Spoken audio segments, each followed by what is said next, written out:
Alright, I think I'm done shilling. Like,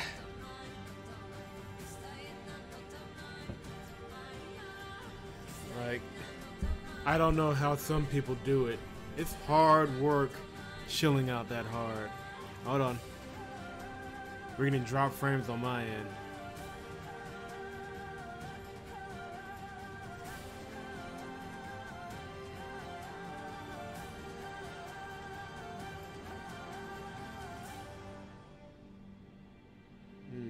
I may have to restart the stream if it, yeah, because it keeps dropping in and out. I don't know. Alright.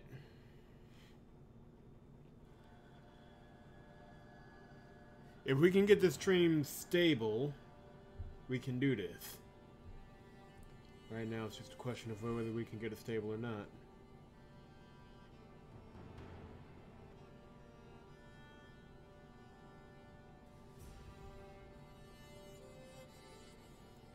We had the same trouble on Thursday. It was a little bit concerning.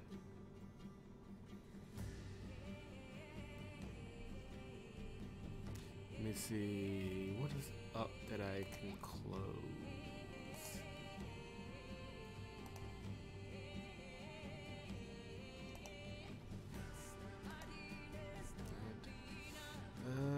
Can't close OBS, I kinda need it. Alright, I'm getting less drop frames now, that's good.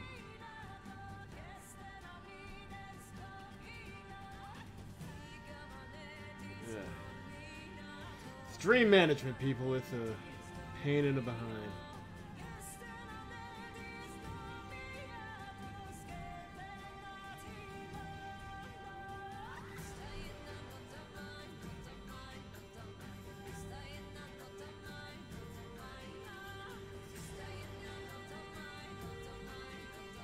Yeah.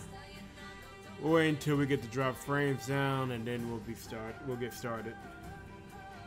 But first things first, we gotta make sure the stream is smooth.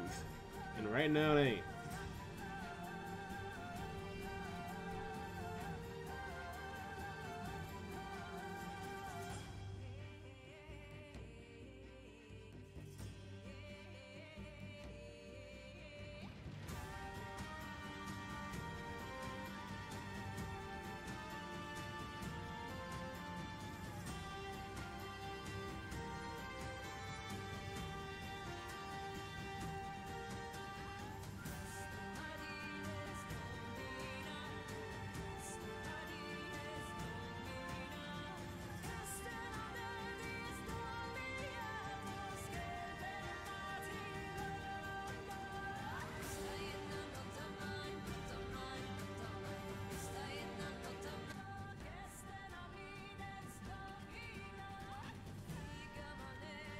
Alright, let's try it again. So far, everything's looking pretty smooth. If it could stay that way, that'd be nice.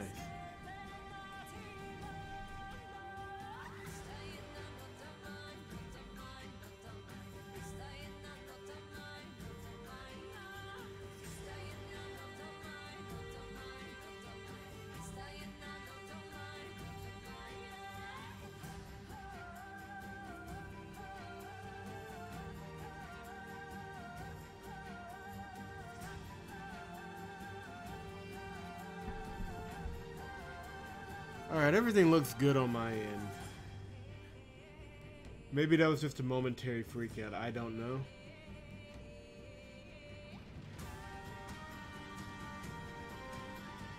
But I'm showing green across the board. In which case, if that is true, then we can continue on. Yeah, we'll give it another minute to be sure.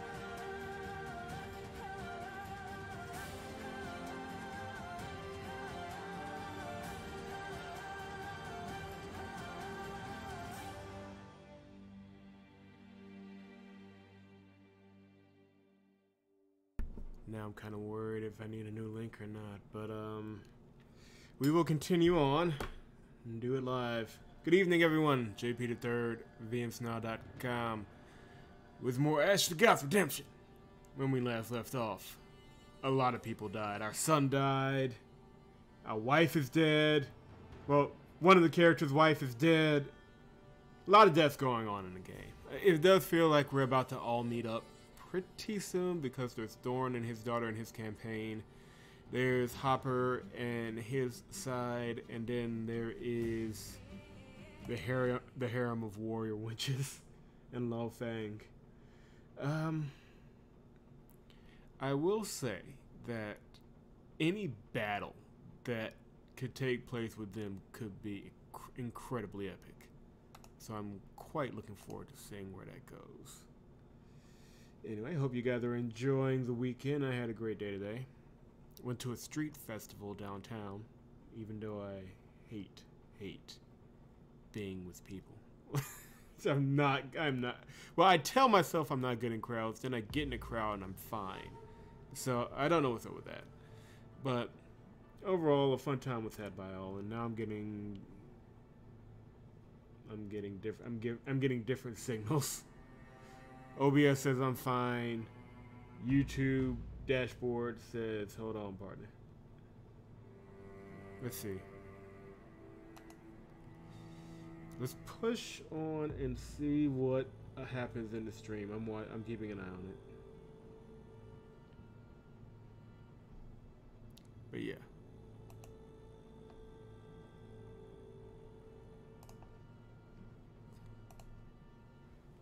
Overall, got a little more tan today because it was hot, but all in all, a good day. You catch up with a couple of drunk, unsuspecting Gales dragging a bloodied Ents by a rope. He's been tortured and his right hand has been amputated. He Ents groans. Seeing you and your companions, Gales stop in their tracks. He'll be a heartless bastard here. Or...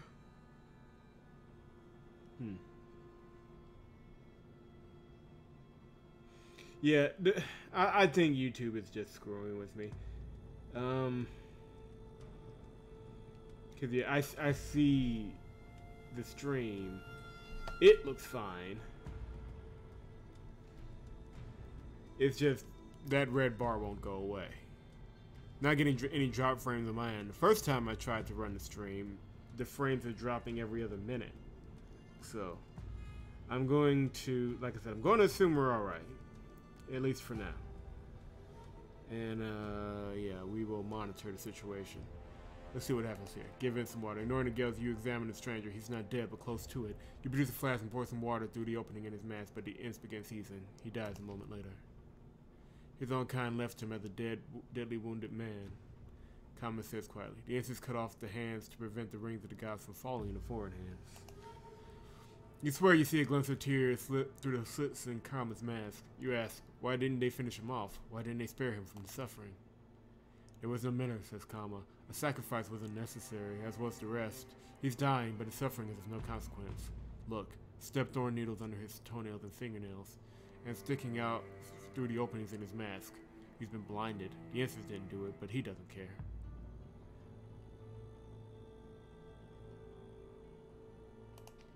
One of the Gales shrugs, regarding Kama anxiously.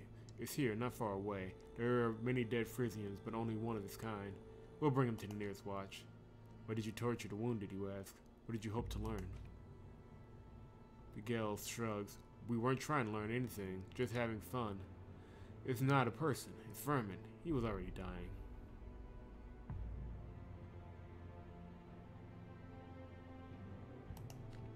Reed shakes her head, beginning to speak but hesitate.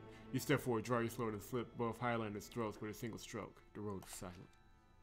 Well, I shouldn't have done that. Good job, me! Those who torture or hurt others for pleasure should expect a miserable fate themselves, you say. Violence without purpose must be punished. I'm gonna have to make that up to her. Good going, like... If Sub was here, she'd be screaming at me.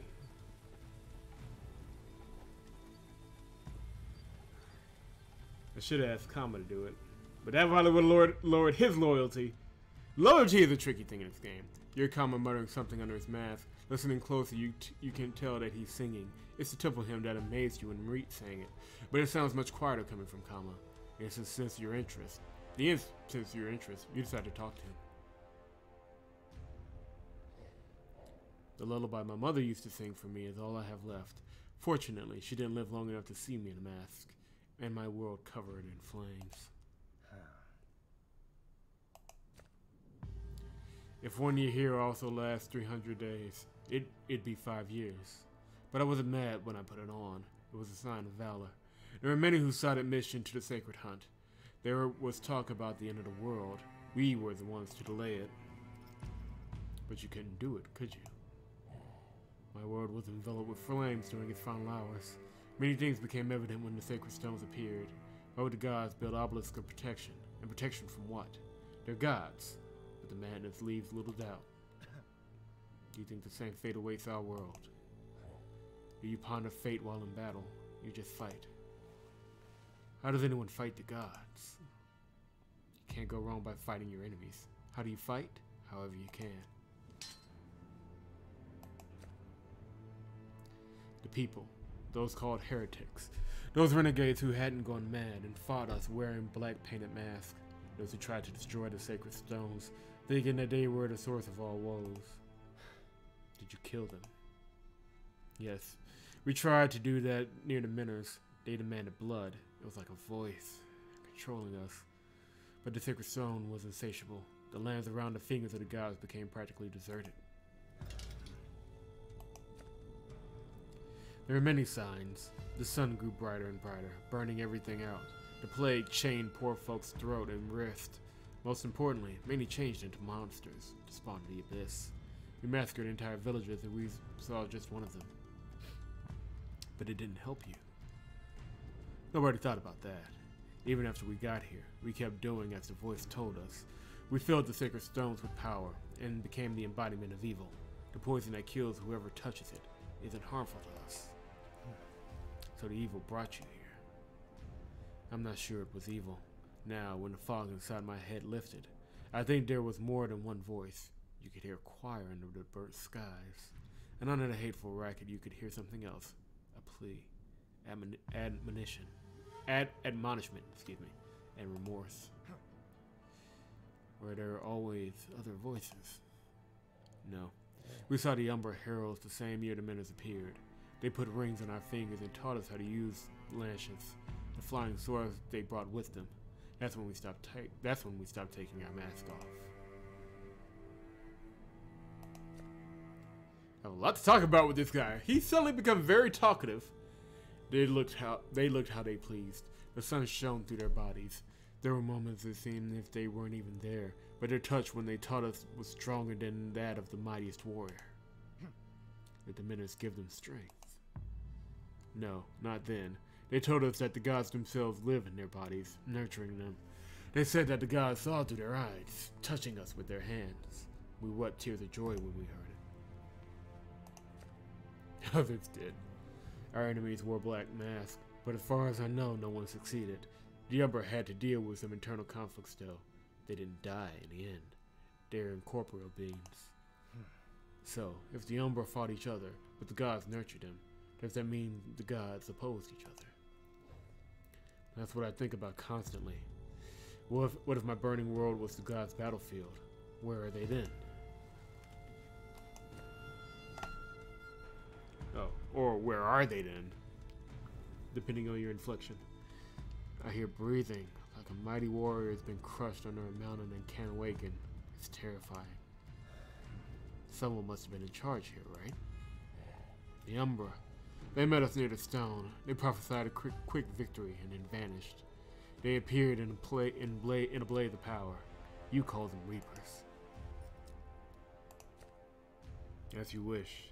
You don't have to talk, hear, or even listen if you choose not to. Well, that was cheery. Okay.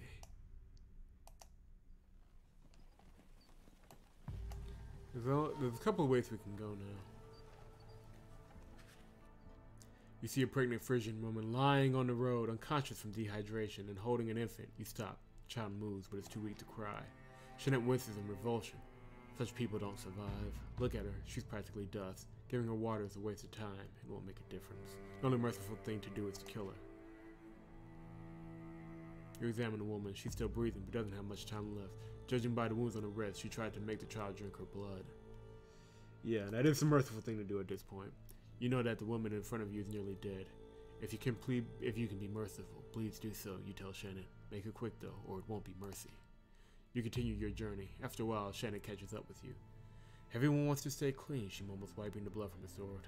No chance of that. You soon encounter a Frisian squad. One of them stops you and asks you if you've seen a pregnant woman with a child, their captain's wife. Before you can respond, Shannon interrupts, guaranteeing a fight. She's lying there in the road. She was already dying. We had to put her out of her misery. Well, that wasn't... I'm making a lot of bad decisions in this stream. Like, this has not been a wise day for me. I have not thought any of this through.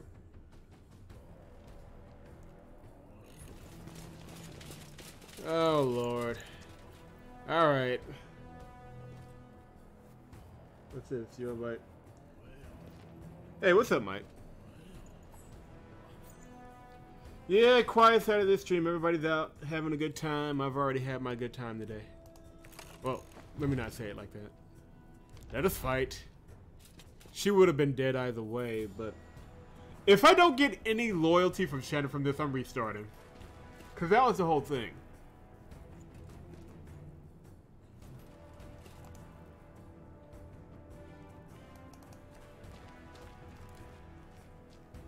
Like, I was hoping to get loyalty from her. If I don't get loyalty from her and it's just, I gotta fight out of it, then screw that noise.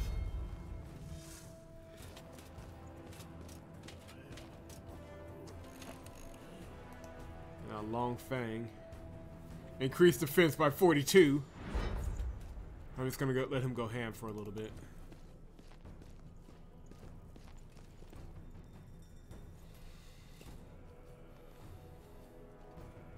Hold on, I need to get up there to do that move. Alright. Be a lot of bad decisions so far. I should have left that Frisian woman alive. I should not have tried to get Reet to kill somebody. Like, you'd think I would have learned this by now, but no!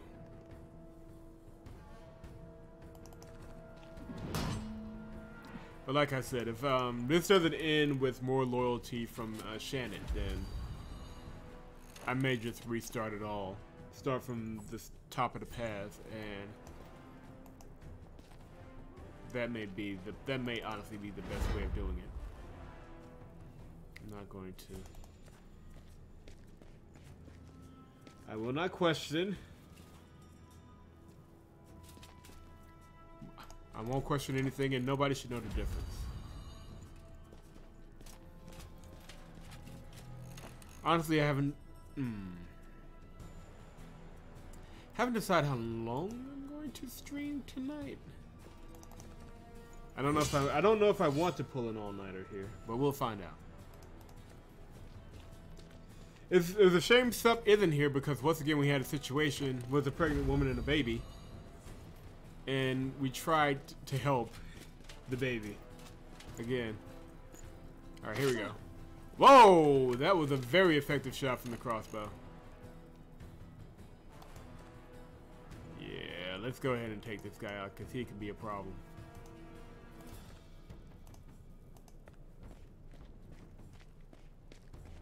Yeah, that keeps happening in this game, doesn't it, Mike? For some reason, that keeps happening. They did not give us the option to take the baby, though, and try and help the baby, so I'm taking that as a sign. Oh, ball is done. Nope, never mind. I'm about to say if that's ball is done.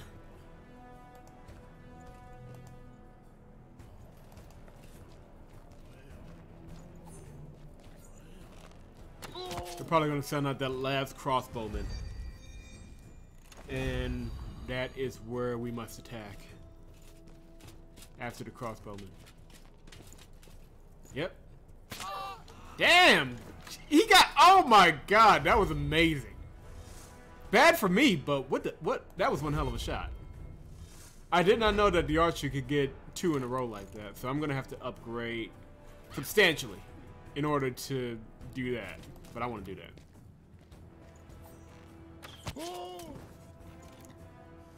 Cross, yeah.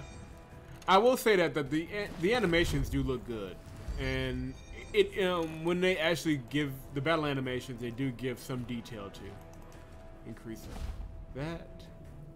And we are going to do this to him.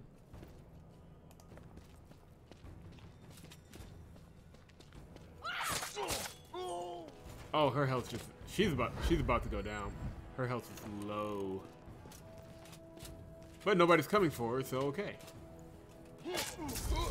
I'm gonna need Lo Fang to be just an ultra badass right now. Well, yeah.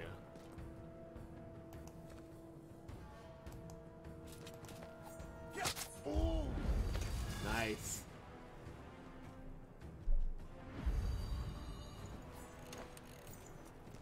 Okay, yeah, he's coming for Bala. This is it. Yeah. I should have used this opportunity to test how good,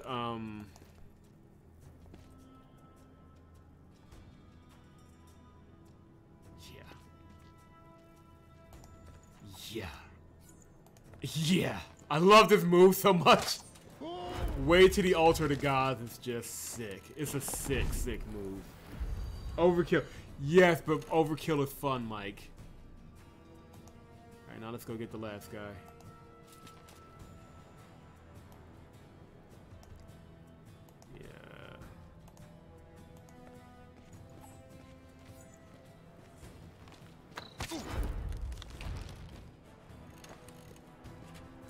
Oh, Reith's about to take it deep. Yep.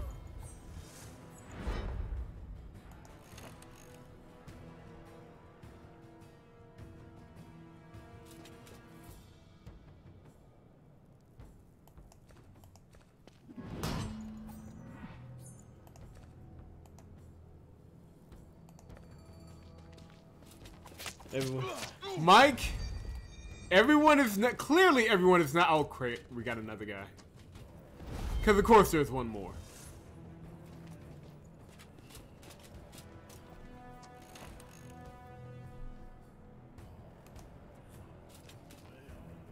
Damn. Okay.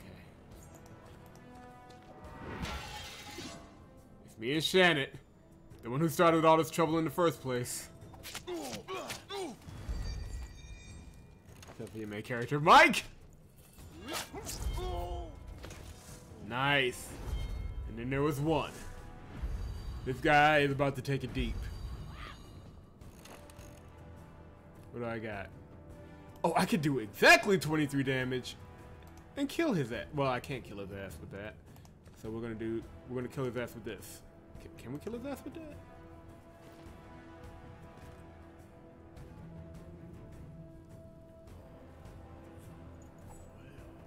Okay, let's move him forward first. Let's do that! So that we don't miss it. Yeah. Now to try and execute this move. There it is. Okay.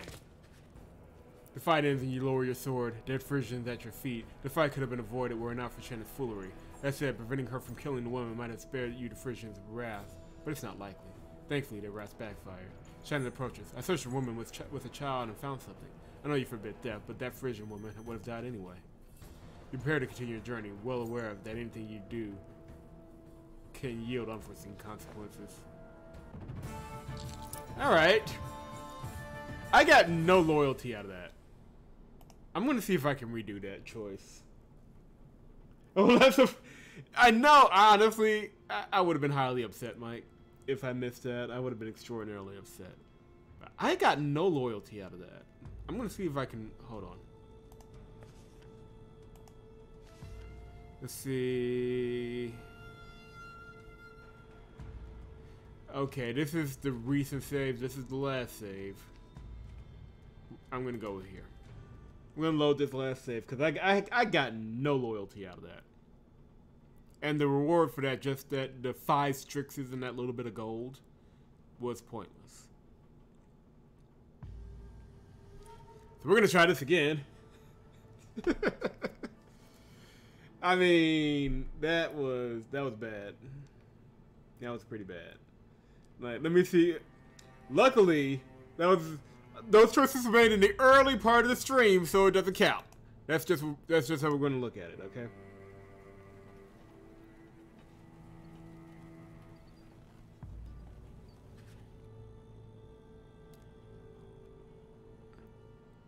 Okay, the choices may be different now, so okay. A small group of oddly clothed people attract your attention. The garments were surely made in Bacana. Rather than using the road, they're moving alongside it, hiding in the hollows and hills. They're not too happy to be noticed. Their leader signals, and the strangers quickly take to the road. You're surrounded. All of them are well-armed warriors. Their leader seems fearless but suspicious. He surely isn't familiar with your clothes and appearance. Who are you, he asks, especially you. What clothes are these? You answer calmly, sure that you'll easily best your opponent in quickness. I'm from the Shadow Clan, an icon. Have you heard of us? This garb is normal for icons. These are my companions.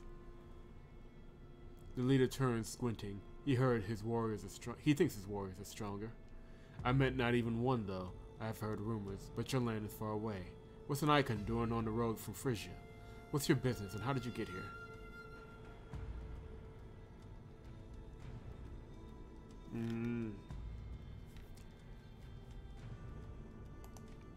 The stranger frowns. Who are you saving them from? Who's a threat to an icon? They say icons are invisible. Do we really look like bandits? Asked the stranger, cocking his brow. Your gestures, way of speaking, and your clothes make me think that you're Bakanan, you tell the stranger and his squad.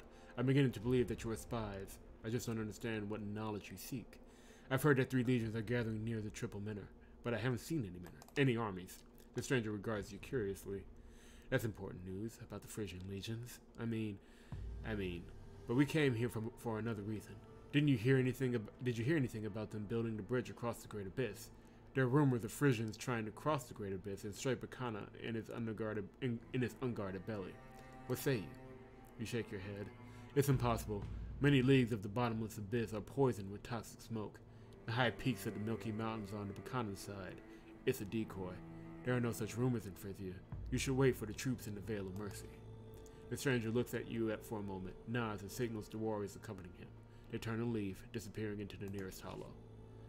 Okay. That was pretty much straightforward. I am glad that I had... Like, that was a much better choice than the choices I were getting. The choices I were getting, I kept failing. It got pretty bad for you, boy. I'm just saying.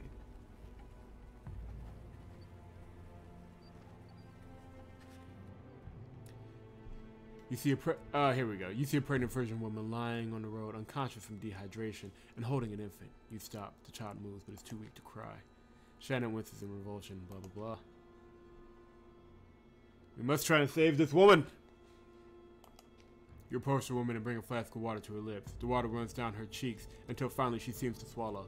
Take the child and try to make him drink, you tell your companions. Those ready to give a child their blood to drink deserves respect. You grab the woman, lifting her as she swings blindly with a knife. She strikes your shoulder, but she's weak. The blade doesn't even puncture your clothes. You can't help but be amused. You take the weapon, throwing it to the ground. What an idiot, you laugh. Let's bring her to a well. If she clings to life this tightly, she may actually survive. Okay, so far. Yeah, you're put to death. Shut up, Mike! You spend the whole day saving the woman. By journey's end, she's come to her senses. She rises, taking the crying baby back from you, and thanks you for your help. She says that the local watch were killed by the bandits, and she fled. She removes Strixes and several gold coins from her belt and gives them to you.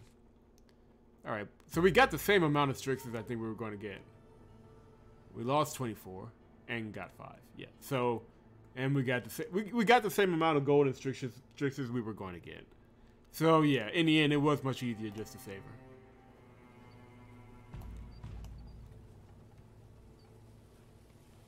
We're getting close to the roaming minnow. You catch up. Okay, so here comes the choices that we're familiar with.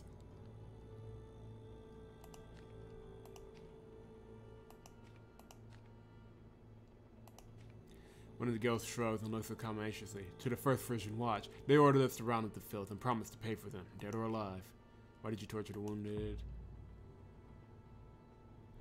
Let's just kill them ourselves. That's the safest way. Wow, that seems so worth it. Doing the right thing is always worth it, Mike. Mike, you're just so used to being a jerk you don't even realize. You take a step forward, draw your sword, and slit both Highlander's throats with a single stroke. The road is silent. Those who torture or hurt others for pleasure should expect a miserable fate themselves, you say. And I didn't lose anybody's loyalty. Nice. Okay, moving on. So we're trying to, I'm assuming we are almost at the roaming manor. The question is, Kimmer Path uses the least amount of Strixes.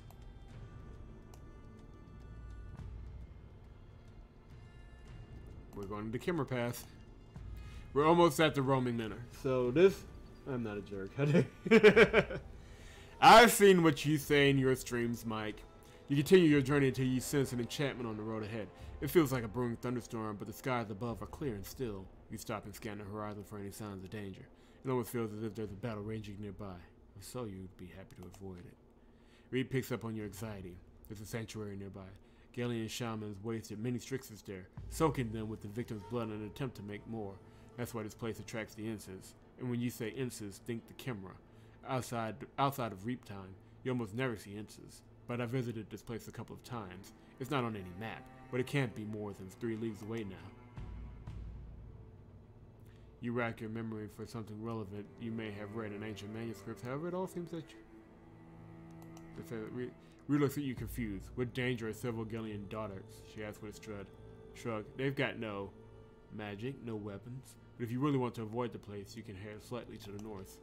Kenny doesn't share your anxiety. I've never been to these parts before, but I haven't heard of any hocus pocus either. It's better to stay on the road if you ask me. Less chances of stumbling. Oz also trembles with a fear he can't explain. He suggests that you skirt the sanctuary from the south because he's used to circumventing trouble from that direction. You have to follow your hunches despite being on strange turf.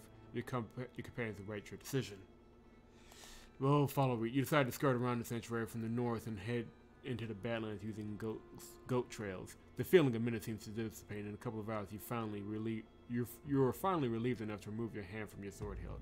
It is in that very moment that a band of Gills spring an ambush. Of course. Of course! Alright, let's switch some things up here.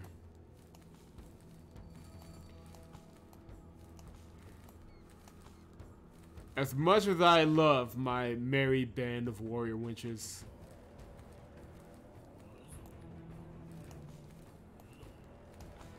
we gotta see what these guys can do.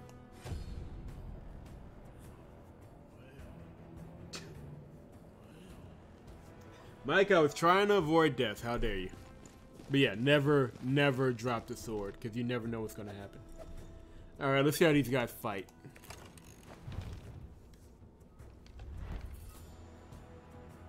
First, up that defense.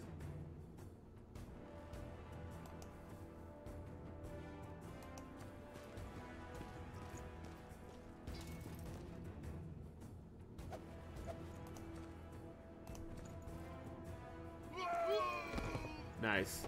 Okay, so yeah, that's why you can't pick a target, because it's an area attack. It's a 4-way attack. So if you're surrounded, you can pull that off. Not bad. Ha! My defense is still high, fool. And I got a counterattack.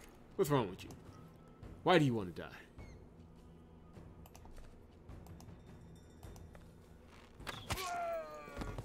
Alright, this fight is going.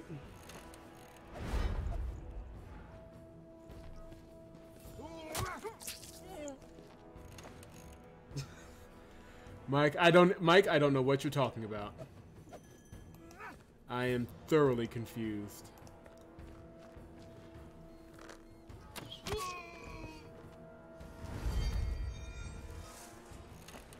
You see how these dead guys around this one man? That's all you need to see. Look at that! I love that move so much.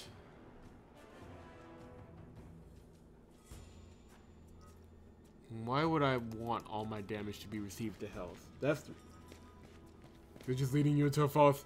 Yeah, Mike, let's go with that. But the axe! Alright. Yeah, this one's almost over.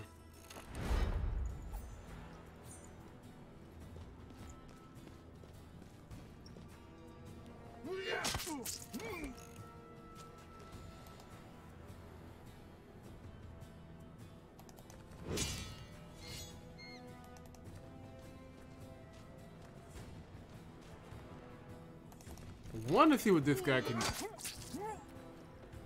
Yeah, I wanted to see what the imps could do, but the counterattack was so strong it was kind of pointless. Alright, good fight everybody. That's the one thing. The one thing with Lo Fang and his squad, there's barely anything to spend gold on this route, so it's kind of pointless. Just in a crazed dragon. If only we were so lucky to kill a dragon in this game. We can talk more to the ends. Will you remove your mask when his power releases me? Take it off. I'd have to rip off my skin, but that's not the reason I can't do it. See the rings on my fingers. If I take them off, the lances will fall like dead leaves, and nothing will bring them back to life. If you remove my mask, I'll fall too. It's an unbreakable enchantment.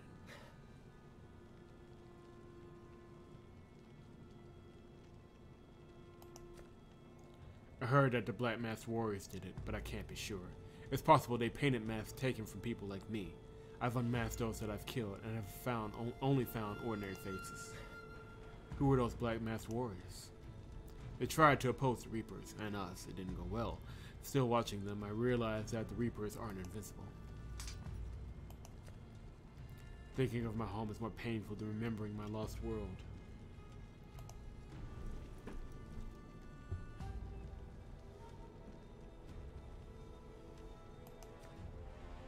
Every pain has its limits. When you put on a mask, you must be cleansed. You arrive at your house with other warriors. You burn the place down, you kill. Your mother recognizes you among the killers and calls out your name. But you're no longer you. Did the gods force you to do such things? The Reapers, they insisted that we're doing our loved ones a favor. They even called it love, in fact.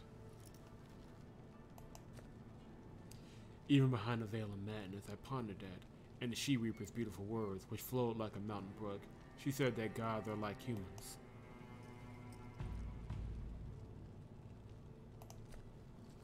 Ask her when you see a delicate shadow wielding immense power. A light bow will be slung over his shoulder, and not even a squad of soldiers will be strong enough to use it. Just don't try to move the black strands covering her face. There's only death underneath. How many Reapers have you seen? I saw 5 of them. Those 3 were mere shadows. They cannot assume physical form in several places at once. But the Umbra are numerous, and any one of them can become a Reaper. Thanks for the thought. Here's my advice. When you've got time, warrior, find peace in your heart. My heart is a desert where peace cannot be found. Crawling in my... Okay, I'll stop. My singing is atrocious.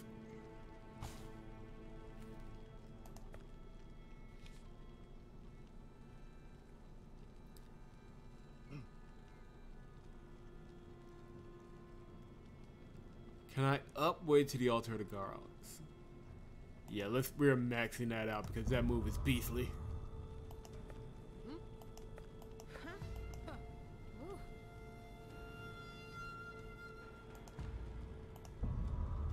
I think that's everybody. Yep. Well, no, Roar. Roar can get an upgrade here. Yeah. And for him, we'll go with the Heavy Strike. The King of Bros. Alright, continue on.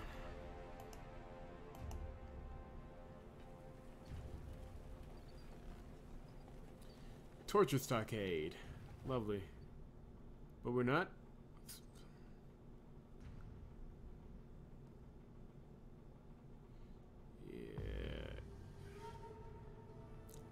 go to the Salty Well. And that should take us right to the Monk's Path. Right to the Roaming Manor. Your footsteps behind you. Abandoned Frisian soldiers are marching in the same direction as you are. There are no commanders, but their crossbow are at the ready. You need to make a decision quickly. You tell your companions to continue with caution, but act normally. Before long, the Frisian detachment catches up to you. The Frisians catch you. One of them tells you to stop and lay down your weapons. You take advantage of the Frisian crossbow proximity and attack first. Hey, here we go again. Hopefully this fight will last a little bit longer. We'll put that to read. And now we fight.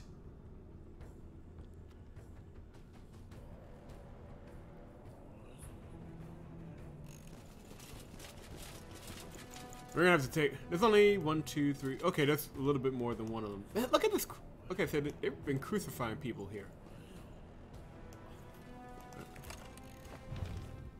Those crossbowmen are gonna have to go first because they are lethal.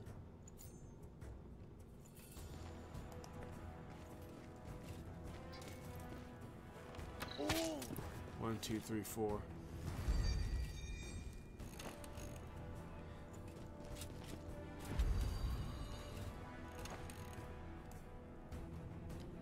I don't think I can take them all out at the same time. I know what I must do.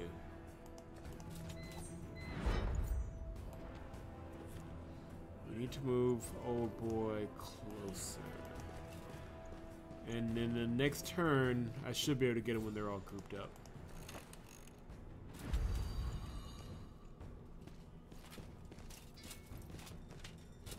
No, don't kill her. We haven't hit that yet. Okay.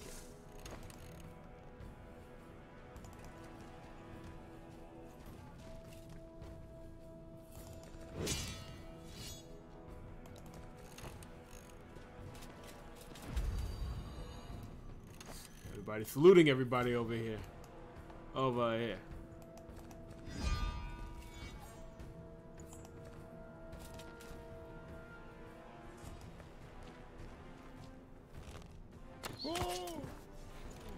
Two more crossbowmen to deal with.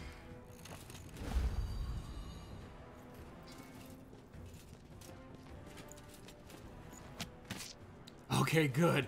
He made the worst possible decision he could have made. Fantastic. Oh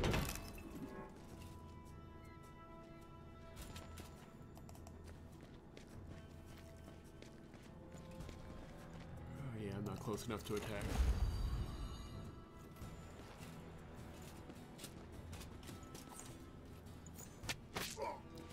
Again, the worst possible decision. They're just going after random ass people. Good. That's what I needed them to do.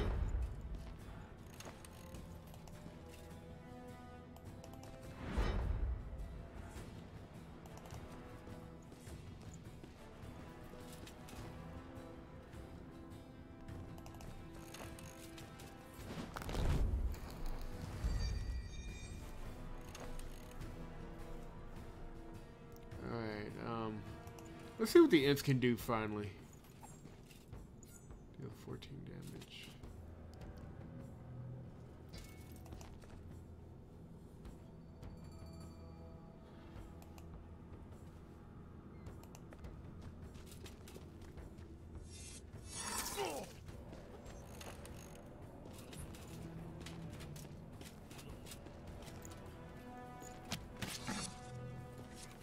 Nice.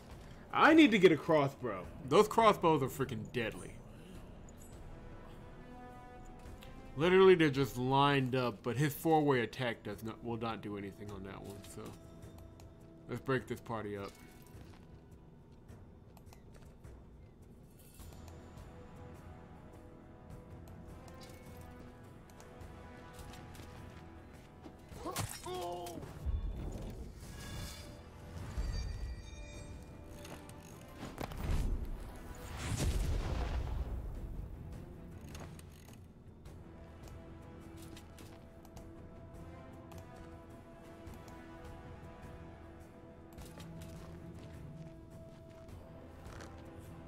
I just shot him through the soul. Nice.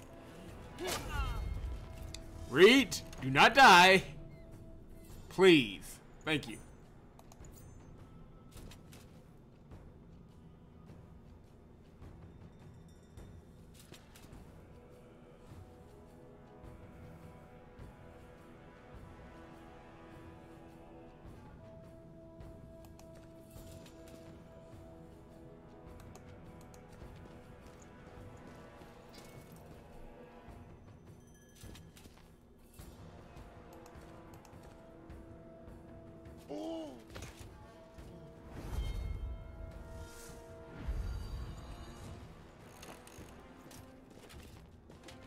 Damn it!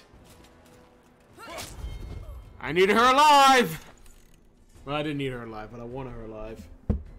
That's fine. That's fine. We can work with it.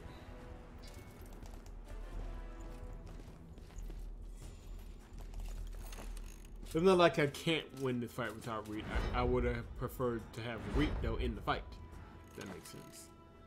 Alright.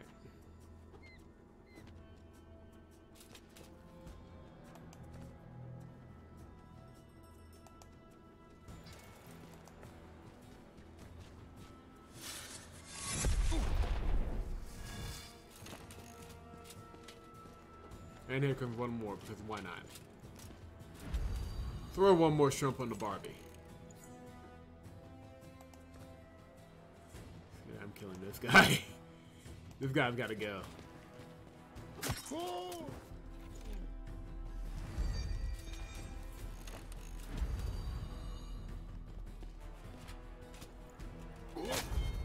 Oof, that took out a chunk.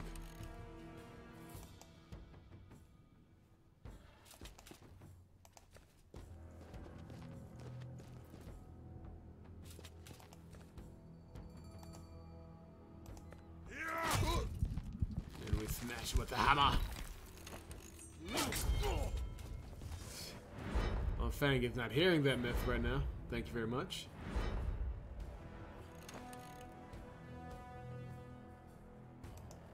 Oh, good, he can attack.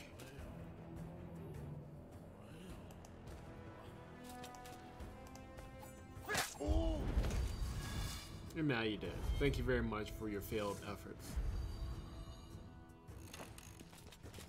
Oh, please don't die. And he, but he took him out on the way. In the greatest move of spite ever in video games, Long Fang takes out his killer before he goes down. Nice. Like, he may have died, but he's... I may go down, but I'm taking your ass with me. Alright, that's the fight.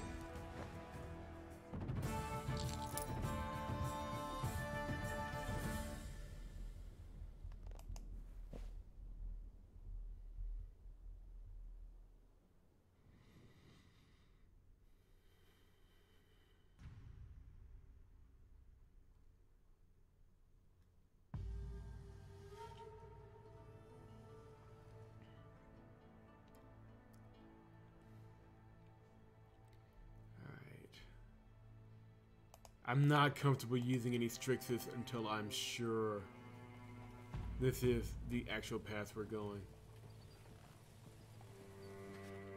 The itching inside the icon patterns make you grit your teeth in pain and scratch your scars. Could be the reaping magic, the ubiquitous salt in the air, or the recent journey through the igneous desert. Igneous is the word, I believe. On top of everything else, the Strixes absorb your fatigue and burn themselves out. You see a man ahead loaded with goods and money. He looks like a merchant, but his clothes that aren't that of a man with means. The merchant readily drops his sack to the dirt. I have many goods. Don't be fooled by my looks. They keep the bandits away. I have many useful things. We could use many useful things. Snake totem. Why would I buy that? Oh yes, well no, that takes all of my money though. Is there anything else?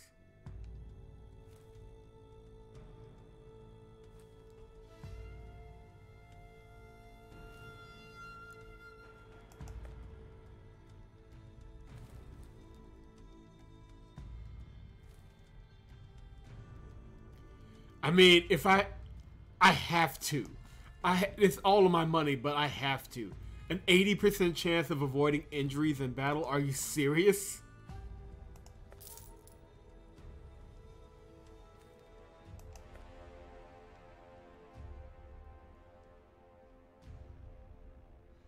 Alright, we're just gonna go. Whoa, that's a lot.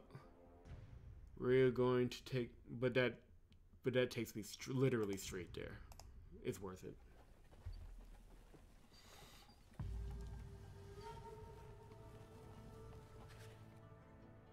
Reed tells you that she knows what it cost you to give her the stone that saved her. You don't reply. Your stone absorbed the curse and died, she added as she leaves. I don't know how the stones die, but that's how it felt. It's just a Strix now. This magic is very powerful, Icon. As she leaves, you remember the price you paid for the stone. Only the best have them. You need to win to rise to the top and defeat warriors your age and older. In retrospect, those battles seem more terrifying than the ones you fight now. As they put you on the altar and prepare to insert another sacrificial stone into your flesh, you close your eyes, more to avoid seeing the friends you killed and mutilated for this moment than to avoid seeing the rite itself. It doesn't help. The real question is, were they really your friends? Didn't they try to give you a taste of your own medicine? Why? Being momentarily drunk on power coupled with the inescapable horror of humiliation. Excuse me, wrong inflection. Or maybe you wanted to feel this red-haired woman's piercing gaze on your back. We are burning a lot of Strixes on this road. I don't feel comfortable. You hear Kama muttering something. Oh, he's singing. We've already seen this scene.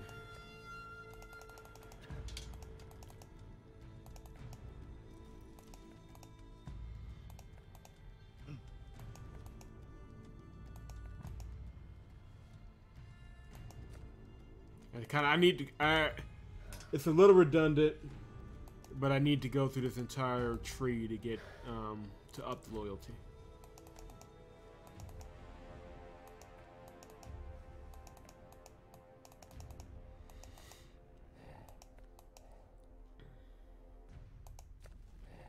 This is gonna take a second. But yeah, very interesting pattern. Clearly, it's about this cold detached warrior learning emotions, and Reed is literally pulling them out of him.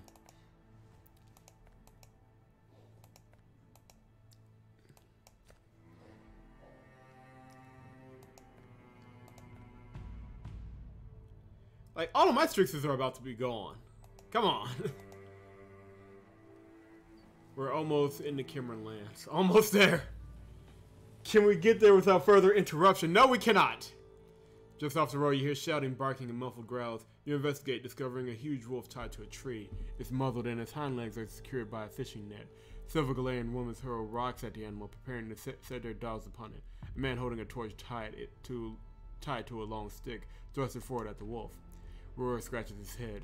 That's some foul sport. It's good for dogs to fight a wolf once in a while, but not if it's bound. That's outrageous. Seizing the element of surprise, you slowly draw your sword. And free the animal! You step forward before the women with your sword drawn. 3 swings is all it takes to cut the ropes binding the animal. The dogs scatter with their tails between their legs. The wolf limps towards the forest. Silence falls over the little glade. The Galarian women huddle together and their children run into the bushes. The man tries to save his dignity. You look back at your companions. Could this wolf confess to the location of his lair? No. Then what's the point in torturing it? The Gale's eyes are full of hatred. It was killing our cattle! You feign surprise. Then why didn't you kill it? To teach it a lesson? Trying to make the wolf swear that it'll never kill cattle again? This is a really good point. The Gale grabs a stake from the ground and snarls menacingly. Remind me, why some squinty-eyed schlep ordering the Gales around? You step forward, striking the Gale below the knees with one fluid swing of your sword. Because he can, you reply, as he topples to the ground. The Galarian women run away screaming. There should be a point to everything you tell your companions. Nourishment, survival, or enrichment as means of avoiding poverty. But a beast's suffering is pointless. This bastard's suffering is pointless. At least when the other bastards can't see it. You put the wreathing Gale out of his misery. Man, I should have just killed him then. almost there. We're almost at the roaming manor. Of course we are stopped. The road goes through an abandoned Gallian village. The ancestral towers are in ruins and the gardens are abandoned. A young Frisian shovels earth near the roadside altar. There are several sacks, a street merchant's cart, and a chest that hawkers carry on their shoulders. You shake your head. There's no worse act for an icon than disturbing the ashes of the deceased. It's strange. The Shadow Clan is indifferent to the face of strangers, but it's quick to ensure their fallen rest peacefully. It might be because after death we are mixed in the cauldron of the gods. At least that's what the temple servers say. You put the marauder to death and throw both his body and the merchant's possession into an open grave, using things stolen from the dead as desecration, no matter who does it. There are no people in Terminum who approve of grave robbing. Your companions whisper in approval behind you. Okay, we got a little bit better morale. Not much, but it's there. And at last, we've reached the roaming manor.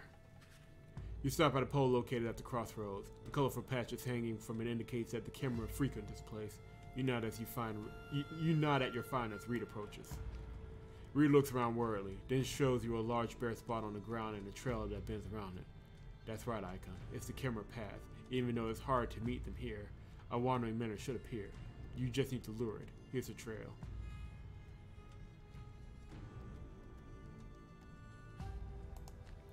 What happened? You ask Reed. You seem troubled. Reed looks back, catching your eye, and approaches. What is this?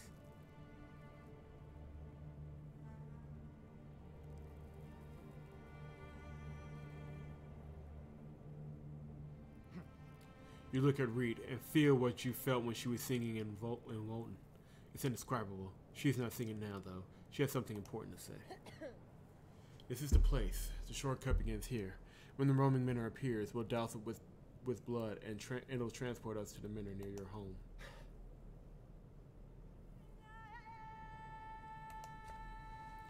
We don't have a baggage train full of loot. We'll keep everything we're carrying. It's usually revealed by now, but sometimes you have to wait.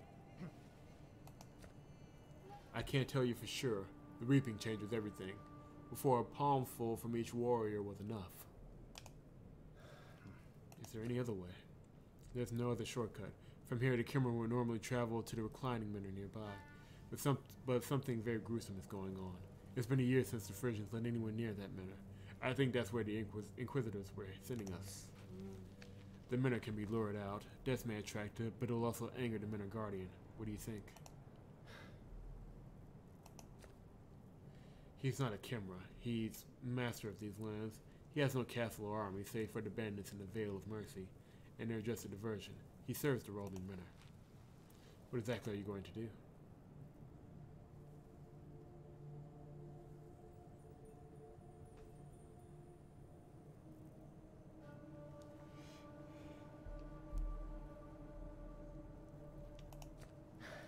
We can't stay here long. Even I won't be able to handle the Frisian legions when they arrive.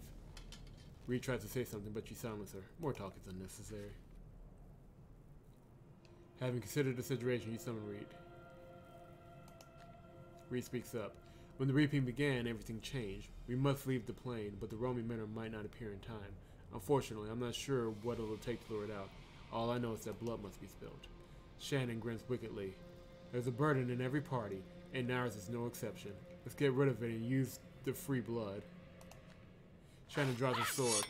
She's poised to run all through, but a shard of common flying sword knocks the weapon from her hand.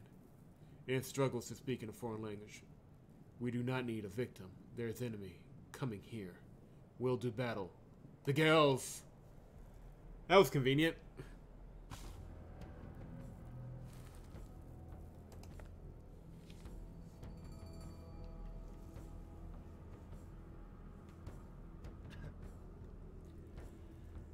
And for you, my friend.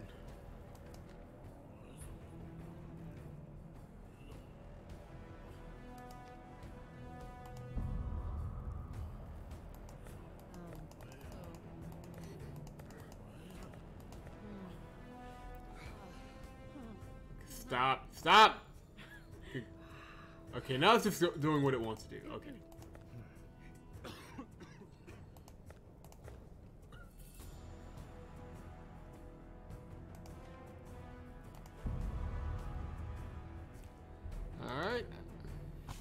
Now, let's switch around. The amulet detachment will go here. I like that 1 XP for battle though. The guard's ring will go to Swarty, and we will take the moon charm. Between that defensive spell or whatever he does, and his attacks, that should make Long Fang damn near invincible. Like, we should be good for the rest of the game. But we won't know until we test it out. We got a good number of them this time around. But we should be able to win this. Let's go.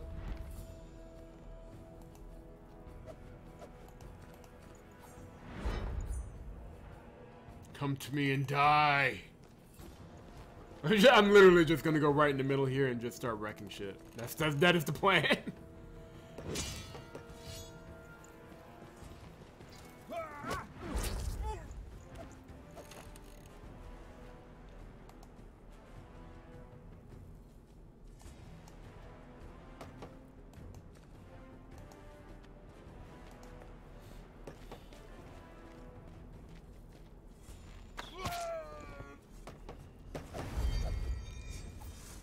What? You killed one of us! Yes, I did.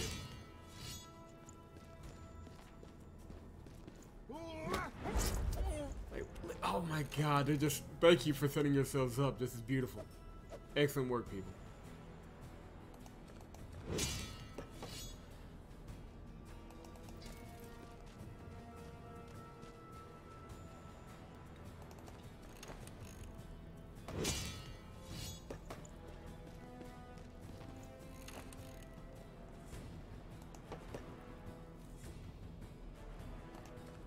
Who can I hit with this? Well, it's just him.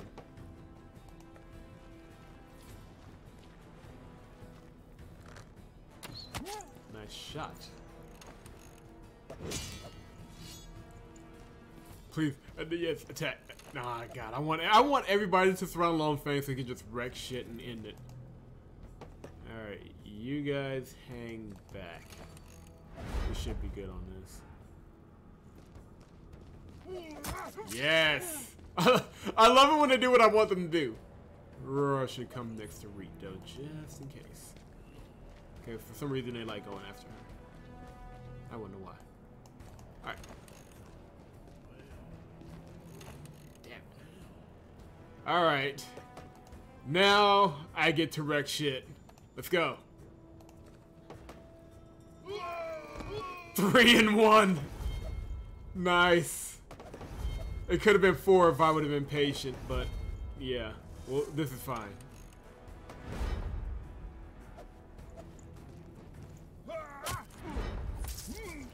God dang it! How did he go down in 1 hit? Okay, that amulet didn't work as well as I hoped.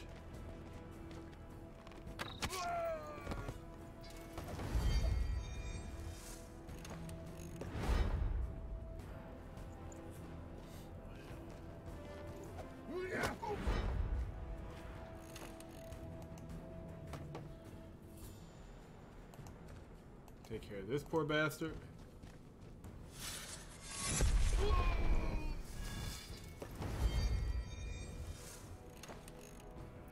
Here comes one more guy, which is fine. We got Swarty and dude in the back. Roar's down. Great. That's not good.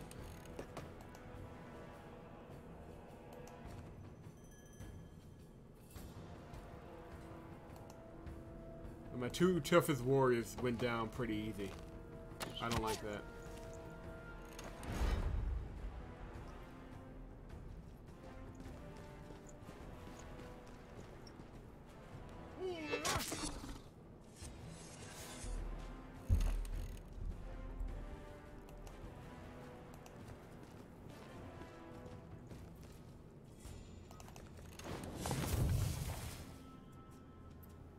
Oh, screw them.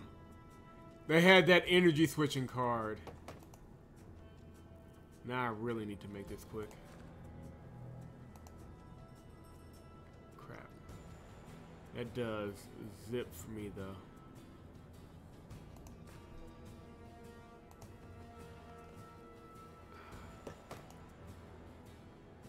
do I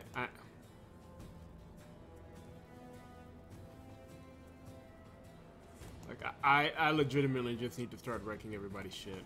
What I should have. Okay, yeah, let's switch it back.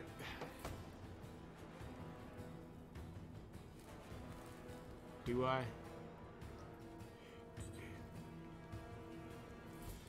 Swarty, I gotta accept that they're gonna die in one of these hits. And they just need to take as much damage on some of these folks as they can.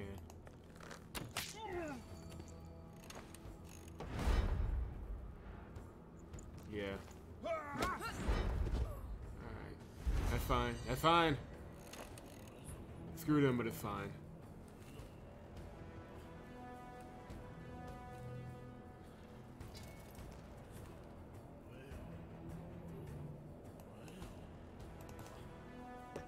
I can't use that to the 5th turn. Alright,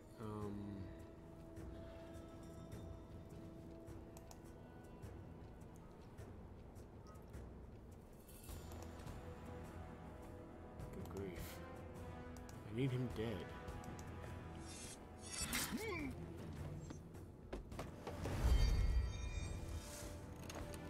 Alright. Yeah, and he goes for you. Ooh, that turned tighter than I needed it to. This should end it, though. Doom with the killing blow. Alright. A little messier than I wanted, but we got the job done. We got a couple of good upgrades on that, so that works out. The newly appeared Menor is so huge. Whoa! That's nice. So, it's huge. So big it could crush an entire Frisian legion. It's strange that you didn't notice the moment it appeared. It makes sense why so many travelers think the Roman Menor is a mirage. It hovers above the ground. Read its downcast. Here it is, but the Guardian is missing. A very bad sign. I can't help you, Icon. I must prepare a shortcut. You look around. Help? With what? Aren't all the guilds dead? Reed shakes her head. It's incense. I can sense them already. They flock to the Menor like bees to flowers. Get ready to fight. You close your eyes for a moment and indeed sense a looming danger. The masked warriors who appear by the sacred stones at reap time must be close. Alright. I like the squad, but we are going to... Yeah, Reap can't fight with us. So we're just going to double up.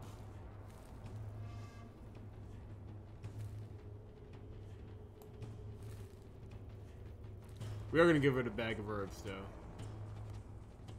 Because that could come in handy later. And we don't have enough Strixes to heal everybody. Well, we do have enough Strixes, but we don't have the option. Let's upgrade everybody while we can.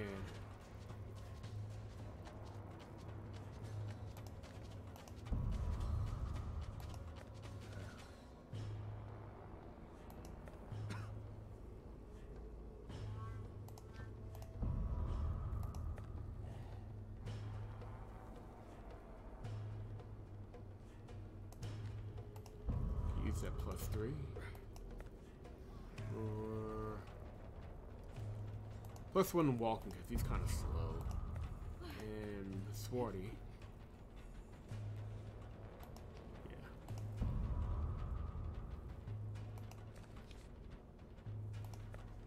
Alright.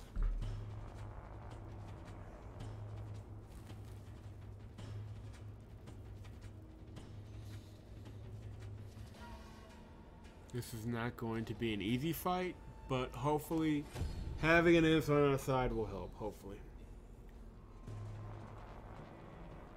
Either way, we gotta get it done quickly. This is a fine enough setup.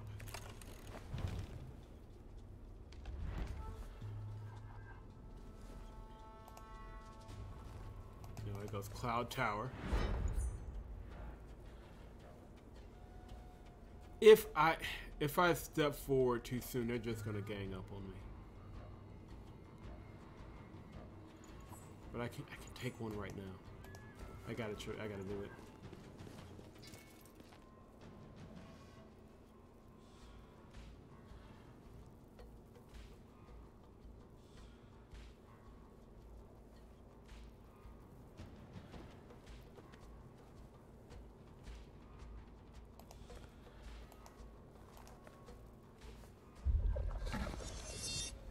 like the safest attack I can do and just let them try and surround me, and then I can unleash my big attack on them. Yeah. That'll have to be the next turn though. Until then, we'll start dealing with these folks on the left.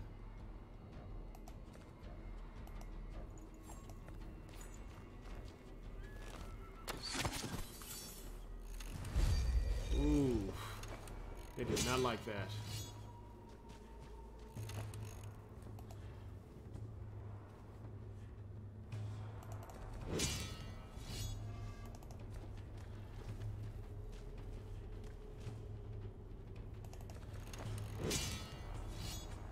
Yeah, they're surrounding or trying to surround. Yeah, they're trying to surround my dude. That's fine.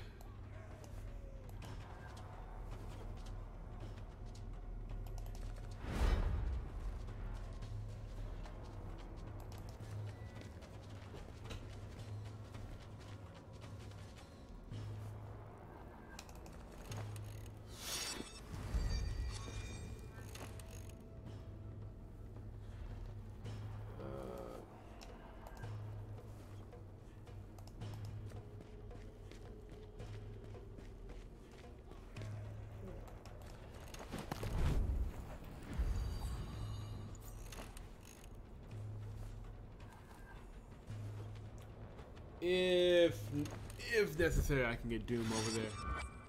Damn it! He moved out of position. Damn it! All right.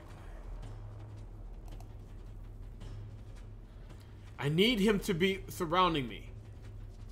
What comes in last? Like that's what I need. I need him to surround me so I can unleash my attack.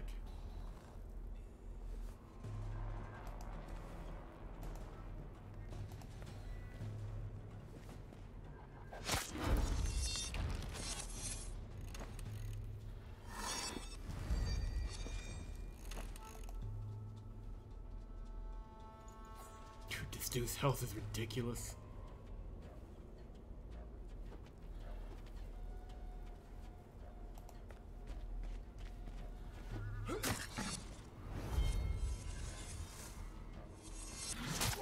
Ooh. Damn it, get closer! I need you to get closer!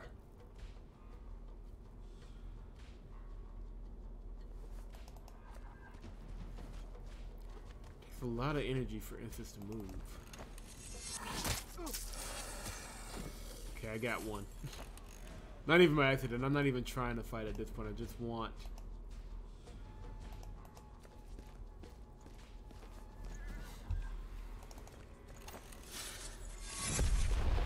I just want to do my big attack, but I don't think I can. There's just not enough people close to me. But that's fine. Alright.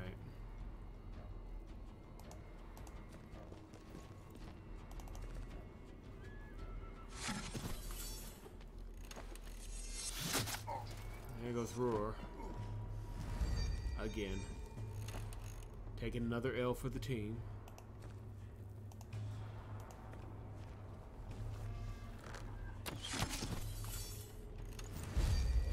And the earth shakes. Alright, here we go. Ents versus Ents. Brother versus brother.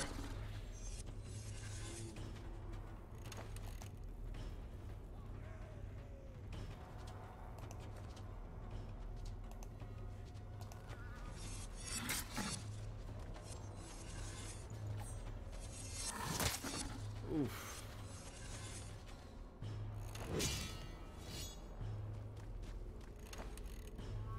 Okay, they're not helping me at all. Like, don't they understand that this is my chance to unleash this big attack? Don't they get that? And if they don't, why not?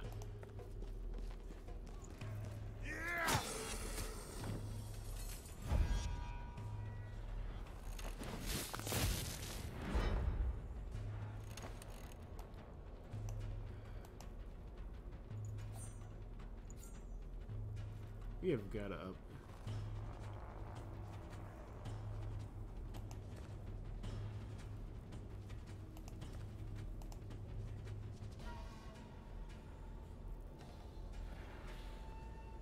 Like, oh.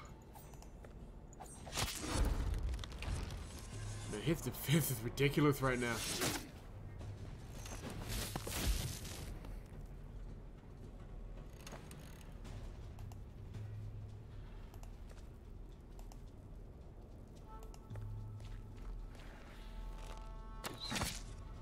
Alright. Good attack, good attack.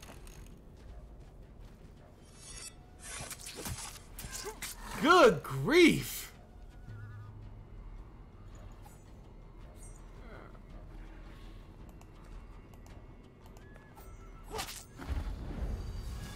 Oh, that didn't kill him. That got him.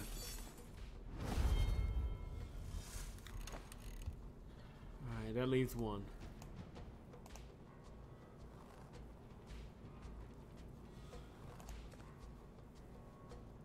Like, his defense is ridiculous right now. Let's see if I can get a... Yeah, that should be able to lower his attack a little bit. Like, he knows he's surrounded, so his defense is just absurd.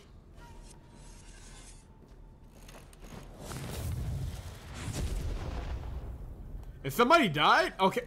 Oh, that's just... We're about to win the fight, and they pulled a card to kill at least one of our members. Nice. That's just petty as hell.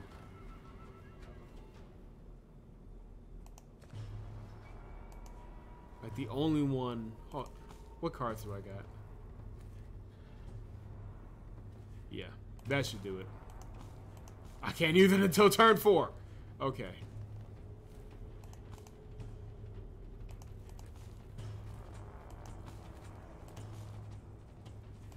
Can I not use that either? Oh. Yeah, I have to break up that defense. It was too strong.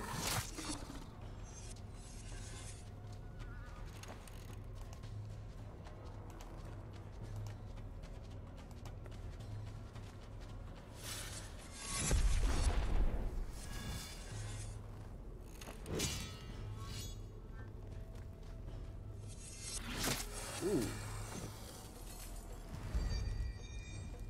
This should be it.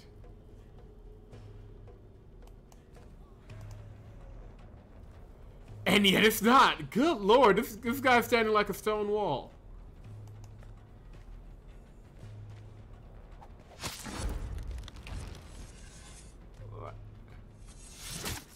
He is just taking everything we throw at him.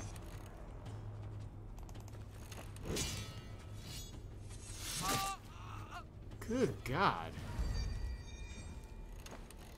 Yeah, I kind of need this attack to kill him, please. Nope, but it is turn 4. So I should be able to, yep. There's only one enemy to use it on, too, so that works. Yeah, that got it. That took some work. Man. That last one hung on for dear life. Turning around again, you see a stranger standing next to Reet in the Minute Shadow. His stern face is that of a warrior or seasoned traveler. He must be the guardian Reet mentioned. The stranger looks you up and down, motionless, like the very rock he protects. The look doesn't bode well, but a third battle might be the charm. Either the stranger didn't see it or he didn't interpret your nod as a greeting. Nevertheless, he keeps staring at you. You slowly realize he's a warrior, and deadly, even for an icon. We have to fight again? Alright, can we stop fighting for 5 seconds? And why does this guy look like He-Man? Well, at least we have him surrounded. Okay, let's take a second to rest. If push comes to shove, we can kill him.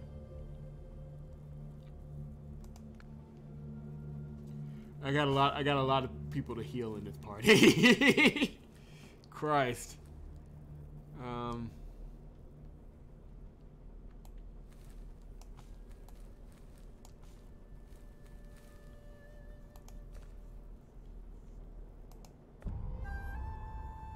Yeah.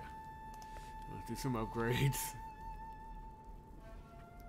Hopefully if we say the right thing to this guy, I'd rather not die here again.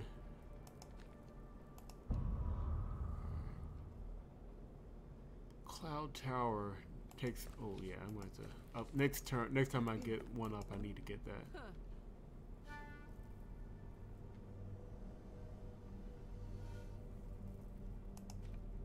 that might.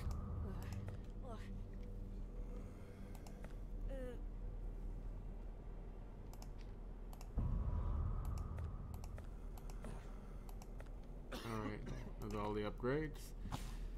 Got some chatting we need to do.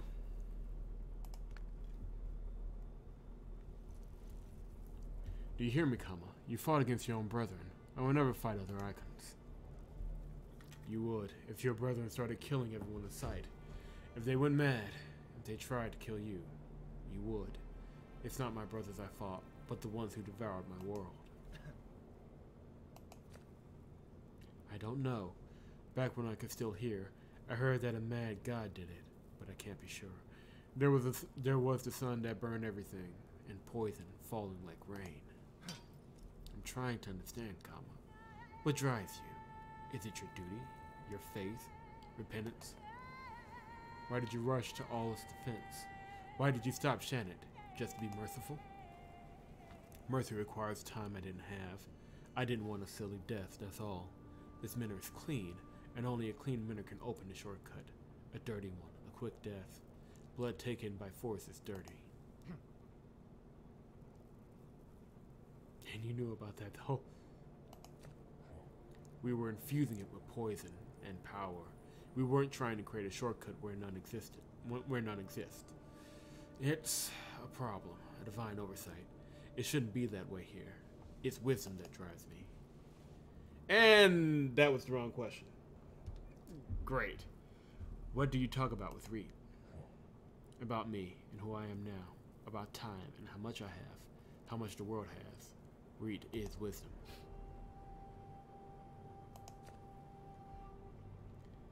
And it is Outcast, a tribeless warrior, a former assassin, a soldier in an unlikely army.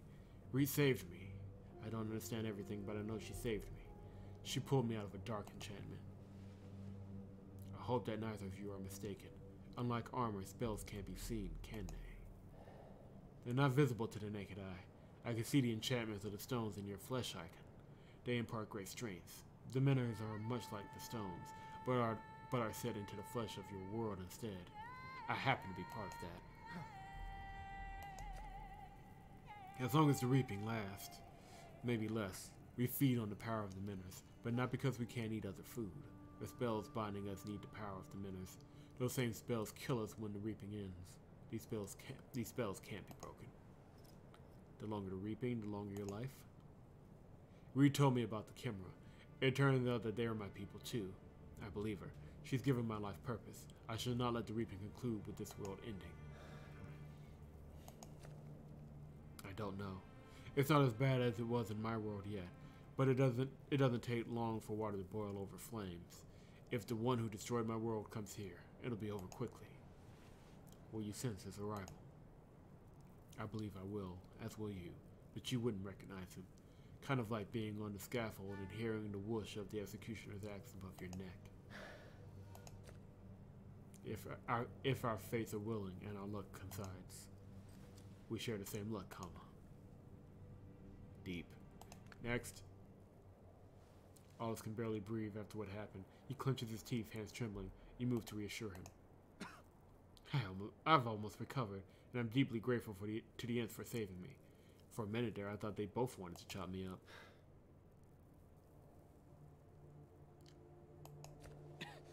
I already thanked him. In advance. I'm also teaching him Berkana since we're heading to Berkana. Might be the only reason he saved me. Shannon!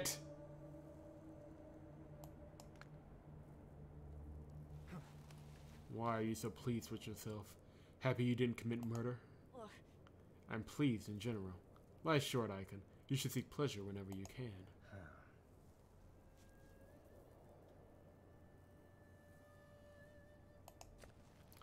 You knew the Gales were approaching. You probably heard them. Nothing gets past you, Icon. Here, take these tricksters. I collected them from the corpses of the Enses, and nobody noticed. Should have kept their eyes peeled. What are you playing at, Shannon? Why did you escape Walden if you're seeking death? Is there something I should know? Make a guess, Icon. Why would a young lass tear her life apart? Maybe it was torn long ago.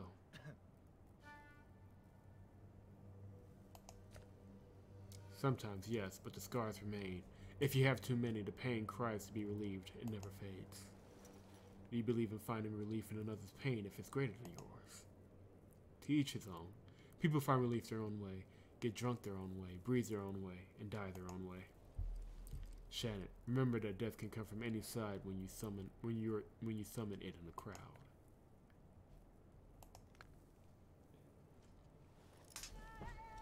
If the spinner creates a shortcut, the stranger is likely the gatekeeper. You could ask him how to use it, if it even exists. This is Orkin Icon. That's gonna be fun to say. He looks after the roaming minnow, making sure he doesn't absorb poison. He'll help us, but I'll need to weave the enchantment myself. The reaping changes everything, Icon. You have reaped with you, so I'll help her and make sure you're not transported to your death. However, be prepared to surface somewhere unexpected. I promise that I'll get you where you need to go. You'll have to shed a little blood, which isn't paying the ultimate price, nor is it a redemptive act. Is there anything else you want to know? Why do you want to know that?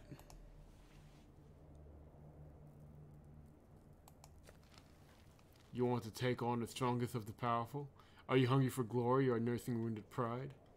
You're in your own right will. Interesting structure. I know a bit about it. Hundreds of years ago, 14 stone knives were fashioned, each as powerful as a small minnow. The chance to use them against the Reapers never arrived. Still, they came at a high price. The Ashen Wasteland is proof of that. At the Battle of the Drowsy Deep, 12 Kuros, runaway servants of the gods, had to kill themselves with these stone knives. There was no other way to stop the 5 Reapers that stood against them. One knife remained with Blanche, the 13th Kuro. Another was stolen. These knives are a sure way to kill a Reaper, despite never being tested for that purpose. To another minnow down south. Isn't that where you're heading? A wise man once said, it's not the Roman minnow that soars, but the earth that sinks. Both have been trying to reach for the other ever since. Alright. Give it a bit of time. The sun has to cool down.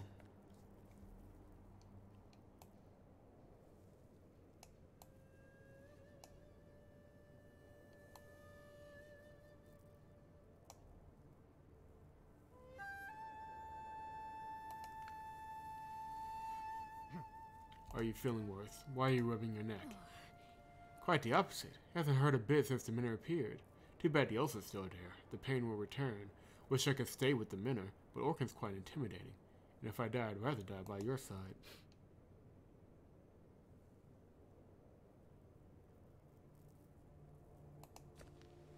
Because if I die by your side, I know death was the only option. If it were anyone else, I'd be afraid of dying far less nobly. Let me tell you something else. Look closely at Reed. It could be the color of her eyes, or their shape. I can't put my finger on it, but she could be Orkin's daughter, or granddaughter, or great-granddaughter. You have to admit that the girl is right. There's a slight similarity between them. Isn't that a good reason to trust Orkin?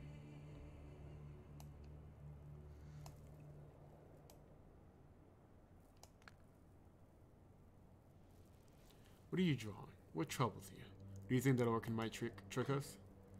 I should appease all being and reassure Orkin. It's almost a sign. He's very cautious. The reaping is dire news for him, just as it is for all of Terminum. One day his service may come to an end. Cup your hand and fill it with your blood. Stand under the stone and press your bloody palm to it. Anyway, fine. Then wait until I touch it. Nothing. One kind of darkness will stand in for another. When it dissolves, we'll be far from here. I don't know. Before I didn't feel anything, but that wasn't during the reaping. Just a few moments. I'll let you know when I'm ready. Alright, brief conversations. But I think we're ready. Unless, is there anything else I need to do?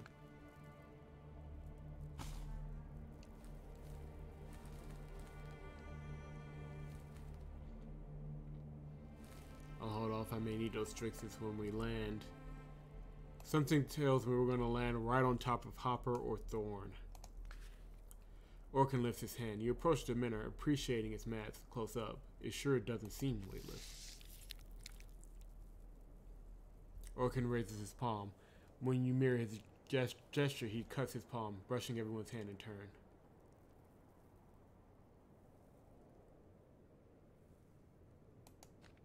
Orkin chuckles. Mine is sufficient. It's only human blood, regardless of what you may think. Your blood is needed elsewhere. Save it for now. You stand transfixed. In a flash, you see into the heart of the steppe roamer, 1,000 years of pain and longing. He puts one arm around Ree's shoulders, pressing the other hand against the stone next to the girl's palm up. You do the same. Good, Orkin says, before hurling you into darkness. Whatever happens, protect Reet Icon, you hear Orkin say, as darkness envelops you.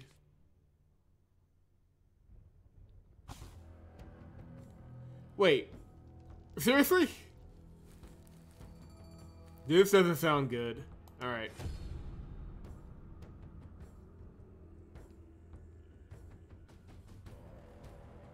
Lots of fights in this chapter.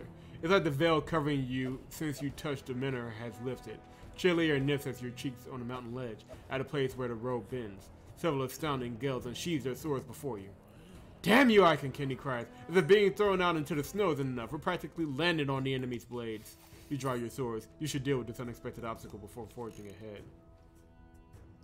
Okay. This doesn't look too bad. We should be able to handle it.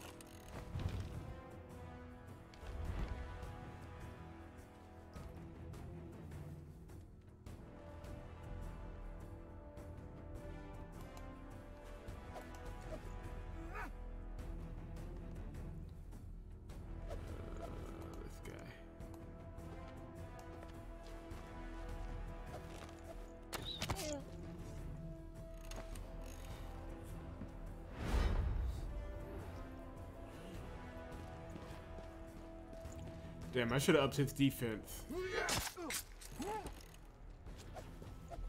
That is a mistake I won't be making twice.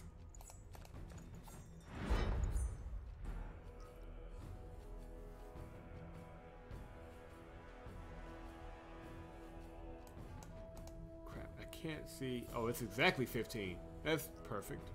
But, nah, it doesn't kill him. Yeah, I need him dead.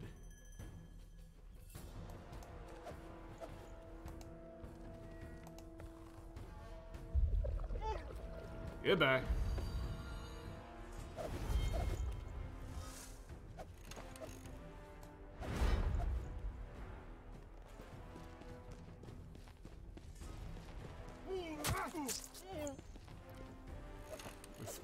Mistake by that guy.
Now you're pulling your weight.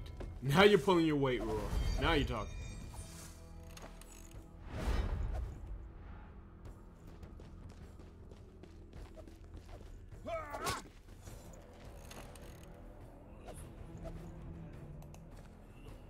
Take care of this idiot behind us.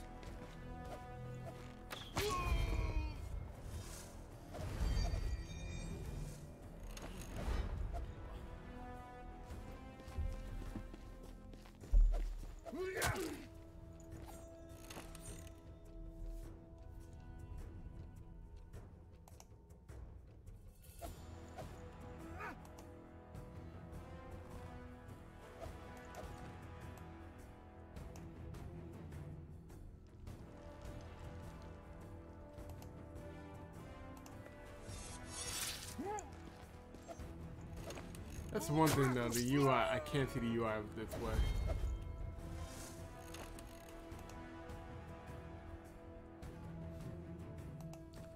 Kenny gets her revenge.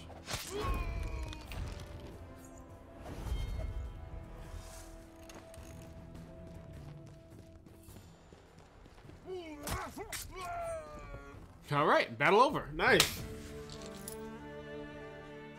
I actually got through without anybody dying. I'm quite happy with that.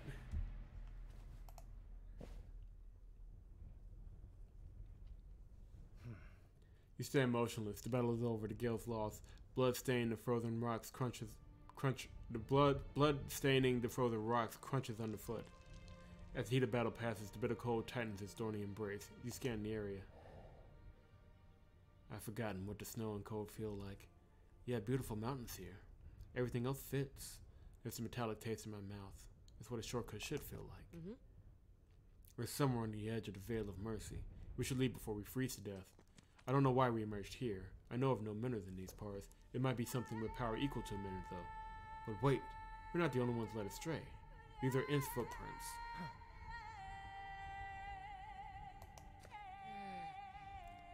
Maybe a new mina formed here. It is a question few temple servers can answer. It could be something that belonged to a god, a weapon perhaps, or a piece of jewelry, even a god itself, or a reaper. Orkin could have been more precise. He could have at least warned us. I thought he liked you. Whatever's drawing us here has lured us too.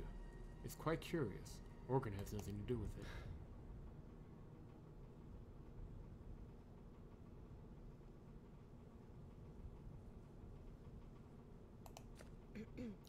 That's what I'm doing. We hit a dead end. I don't know what girls were doing here, but there's only one choice now. We'll have to follow the In's tracks. Oh, this is where Amma is. Now I know where we are. Oh, Jesus. A treacherous path leads to the snow-powdered ruins of an ancient temple. A shack is nestled in the midst of them. There's no miners or altar in sight, but you can immediately tell that the decrepit hut is inhabited, and that a group of In's blocks your way, ready for battle. Lots of fighting in this chapter.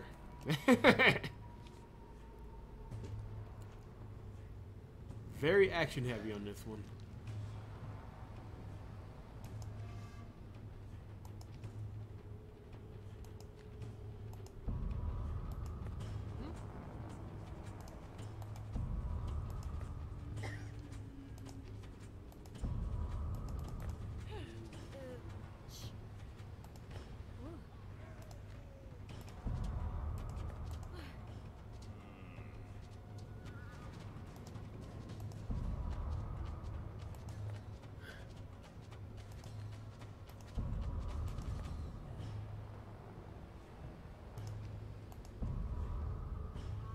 Alright, everybody's nice and upgraded.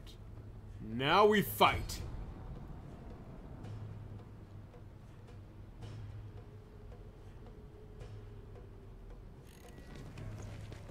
This one won't be easy at all. But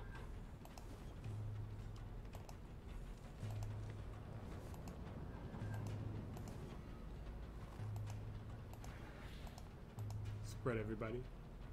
Spread everybody out. Yeah, that's good.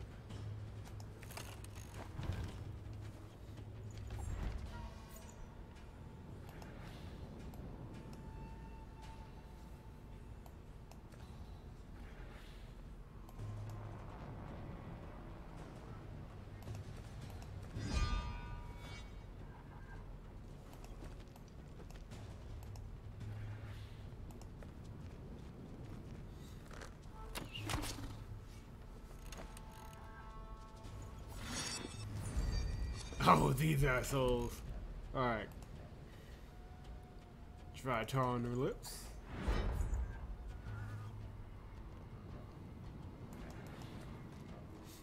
That should keep me safe as I walk in the valley of the shadow of death. I take a look at my life and realize there's nothing left.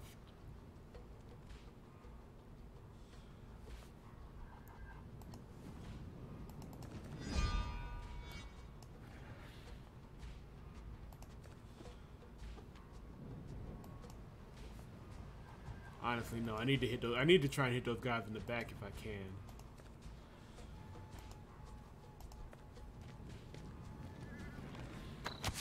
Yeah. Because they'll just get, these three will just keep healing each other. And healing everybody else.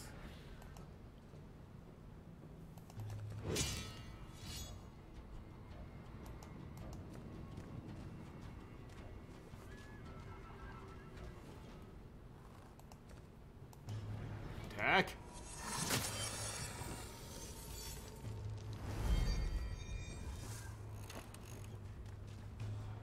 Yes, that's what I want you to do.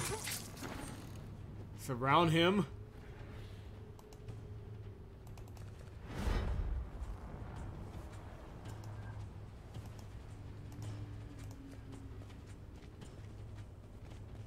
I just want them to surround him so that I can go ham with this move. And of course they don't, because they are ridiculous.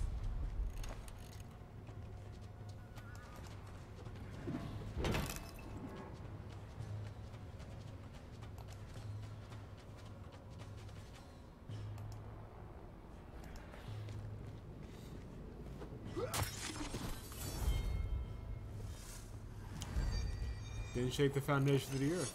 That's right. Ah, and there goes Kendi. Alright, let's not waste any more time. Sudden Abyss! 2 for 1. Not bad.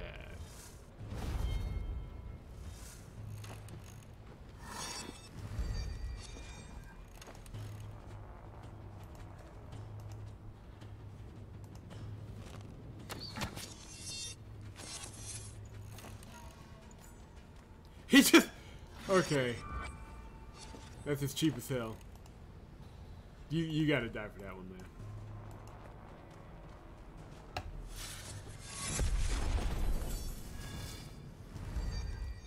Alright, that leaves one.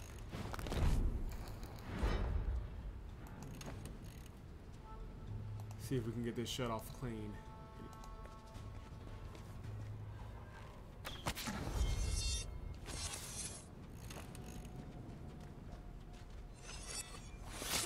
I know.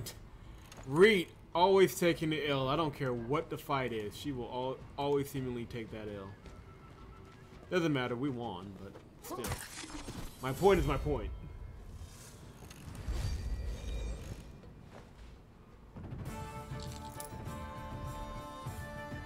So why did it bring us to Amma? That's the real question. No sooner do you lower your sword than you notice a middle-aged woman with white hair standing at the hovel's doorway. She emanates unmistakable power. It looks vaguely familiar. Gods in heaven, she's a seeress. I told you about her once, remember? Her white hair is legendary. She says she knows the answer to all questions. If you want to talk to one woman, don't go whispering to another. Even if you're an icon. Especially if you're a warrior of peace. Although I doubt that a warrior of peace could have made it here. You must really be anxious to find me. My girls are no longer, is that right? Who are you? Why do you look familiar? My name is Amma. Not that it means anything to you. As for my face, I'll tell you why it looks familiar later, when the time is right.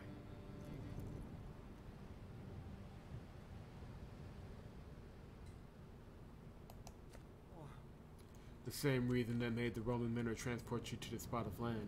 It's better that you remain ignorant. You can stop straining your eyes. The Minor isn't here. I heard that fortune tellers give vague answers that are open to many interpretations. You're no fortune teller, that much is clear. But how can you be a theorist and healer without another living soul around? Living souls pester me from time to time. To be fair, they're easily turned into souls of the dead, like today. Well, ask away while you're still breathing. I'll do my best to live up to the Kimmer tales that allege I'm a theorist.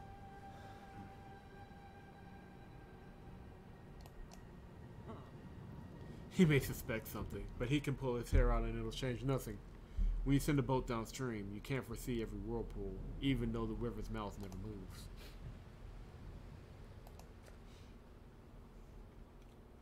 What can I say about a road yet to be traveled? I'll answer you once I've gotten a taste of the reaping. One cannot foresee everything. Well, Fanny was like, man, you are a very effective seer right now. I just want you to know that. This isn't the type of question a warrior peace should ask. You should be unbothered. Still, I'll answer it. Your future is an Opacum icon. One does not need to be a seer to know that. It was my guard icon. I wanted to keep it away from the Answers, but miscalculated. I don't regret losing it. I wasn't planning to go anywhere, but the sight of you and your red-headed companion bids me do otherwise. Where will you go? To Opacum. It's a fortress on the far side of the Milky Mountain. There's a manor there, but Orcan's will isn't going to get you there. That manor is dead. You will escort me to it by the paths of the Vale of Mercy and the Vandal Forest.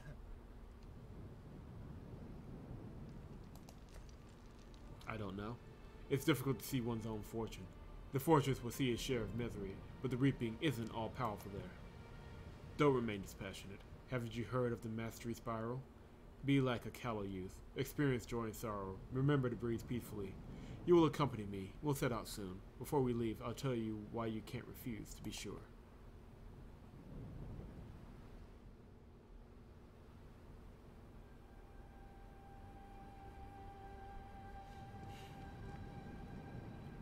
Oof.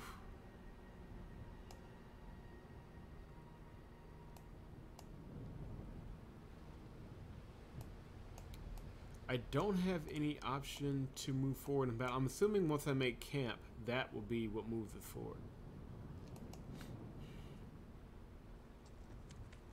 You approach Kama. He leans against a stone post, looking much like a post himself. His mask must be rooted to his face. She knows people like me. She came by and spoke to me, said that I can remove my mask to become inconspicuous. She spoke my language, not like Reed, but the way we speak in my world. This woman's from there, too.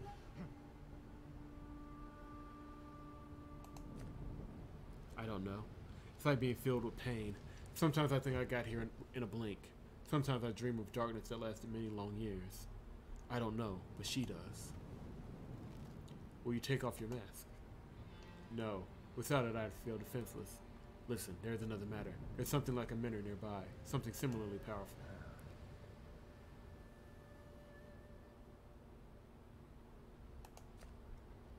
No, it's something Alma's wearing. It could also be Alma herself. Be careful, Icon. If I'm right, she's stronger than you are. Umbra aren't human. Where I come from, they're akin to terrible demons. They serve the gods. One of them, at least. The crazier he was, the more terrible his service became. Only now do I understand this. Tell me everything you know, even if you have few words to describe it. According to Reed, 12 Lower Umbra perished at Drowsy Deep several hundred years ago. 700 years ago, not several. Yeah. There were originally 25, 5 High Umbra and 20 Lower Umbra, a set of 4 for each of the Almighty. 5 High Umbra and 8 Lower Umbra still live then. Lower Umbra are also called Kuros, or runaways. We are taught to kill them, but haven't killed any yet. Very few manage it, not to mention the fact that you can't hide from the High Umbra. High Umbra who have absorbed the spirit of their divinity. Since nobody controls them, they become Reapers and gorge themselves on the Menace power. I can't guarantee any of the Umbra won't become Reapers. I can't list the High Umbra's names. I can list the High Umbra's names. Dorpcall, Adarak, Adna, Childao, and the greatest of them, Tibabar. We're going with Tibabar. He has the face of an old man, and his body is that of a towering athlete. He's a walking cauldron of hatred. Almost nothing. There were 5 of them.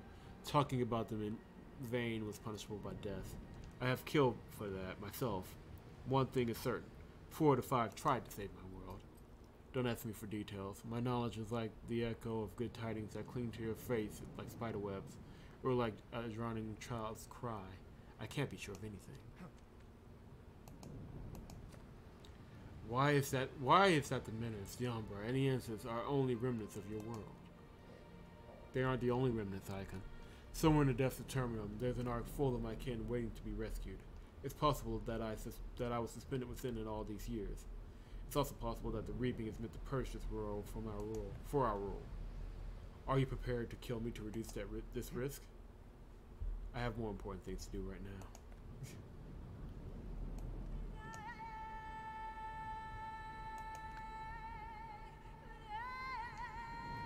Roar sips tipsy, but you certainly haven't had any alcohol. He mumbles something in Palayan and smirks, but his expression doesn't fit his troubled gaze. Did you find something out? Where should we go now? This woman is one of a kind. I'd have thought a queen had come out of that hut to greet us, were it not for her tattered dress. She seems unapproachable. Were you thinking of approaching her? You always expect wine from an uncorked barrel to be sweeter than the open cask. Imagine it poured into a silver jug. But I won't climb that high. Too easy to break one's neck. This is what I can't grasp. She's probably wise and likely still deaf, but what is her power?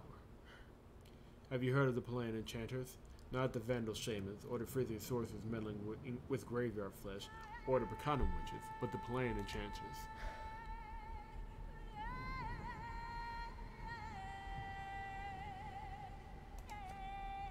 Nobody can howl louder than the wind during a storm. That's ridiculous. You shouldn't scream. You should pray and do it silently. The gods hear howling hearts, not voices. Amma seems like a very powerful enchantress. One glance was enough to make me feel weak, like a Palayan rat. If she hounds me on, however, I'll transform into a raging beast. You wouldn't understand. I suppose so. What do you know about Obakam? It's a large enchanted fortress. Sorcerers feel nauseous in its proximity, and it heats certain amulets. Legends say it's never been taken, yet every ship eventually sinks. Do you think it's time? What do I know about time? I do sense something brewing in the air. Rats always flee a sinking ship first, but that's not true of the Palayans. Do you know why? Because their instincts are even better.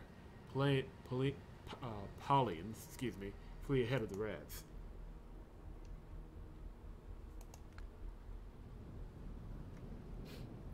You are a tough one, aren't you? Cold isn't getting to you. The wind brings the sense of my homeland. I've never been there, but my heart leaps into my throat at the thought of seeing my family home. I'm the lucky one, Icon. Everything will be fine.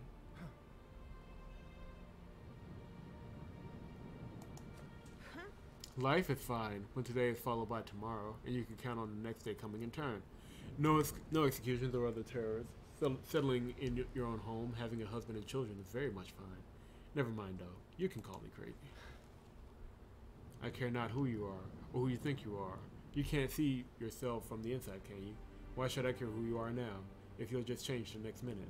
If you want to know where the arrow will strike. Find the archer, talk to him, see how he dines, where he sleeps, and take a good long look at his bow. That's a Berkanan saying, isn't it? What can I tell you of Berkanan if I've never been there?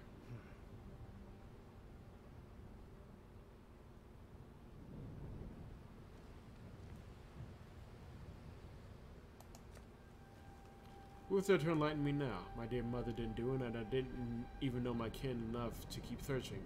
I don't know my own name. You know what Bala means? Pot or crock? What do you think about the Lady of these ruins? There was a tragedy in her life, one of such magnitude you can't possibly imagine. And there's more and worse grief to endure. Trust me, I know. Women just sense it. That's why I'm so happy. Compared to her, my troubles are puny.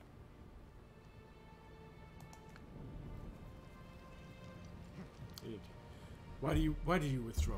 Does something about this woman frighten you? She's odd, but not threatening. You don't understand. She's different. She's someone like Orkin. Someone who's capable of extraordinary feats. I think you'll see soon enough. I sense a darkness in her that Orkin lacked.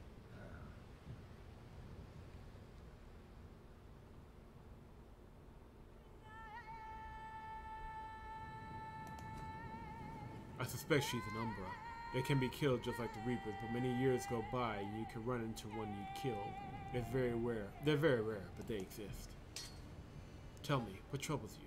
What could happen if Amma says something to make me accompany her? I have a feeling that she saw her death. There was no mercy in her eyes, no hope. The good news is that I could be wrong. I'm not serious myself. Alright.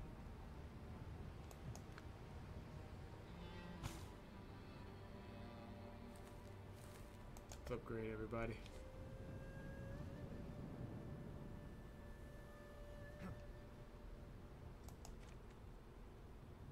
Just by the time I'm done upgrading this dude, he will be able to blink at people and kill them. It will be glorious.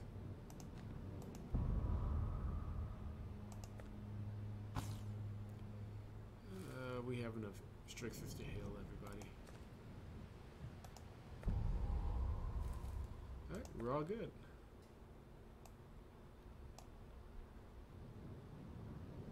Yeah, we're done here. Explain yourself before we leave, Alma. I assure that I'll escort you. Do you remember the words carved into the wall of the Serpent's Temple many centuries ago? Let me remind you. There is no death as long as your spirit is incorruptible.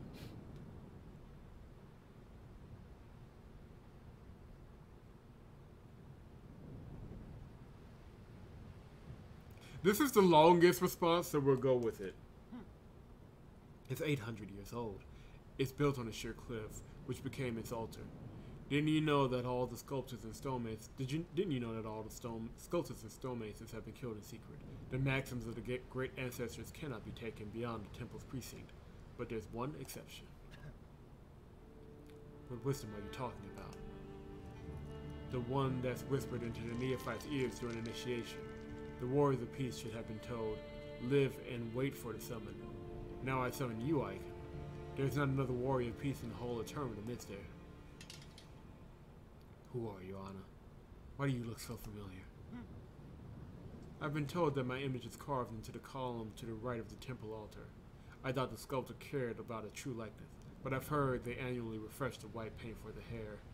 I am the great ancestress. Now we set out, Ike. And one more thing, warrior. Don't fret over restrictions while you're traveling with me. You don't personally have to rely on them in any case. Or are you saving them for someone else? Protect Rita if you can. Trust me, without her, your life isn't worth anything. You are like a blade in a worn-out scabbard. What can you do if rust melds you together? Good lord, that chapter took a good bit of time. Yeah, that's better. That was one of the longer chapters of the game. Easily.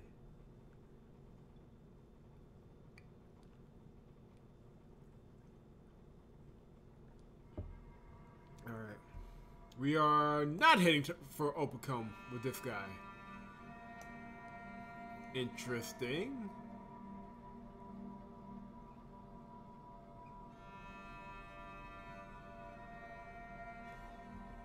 Well, we're not supposed to avoid any towers, so let's go.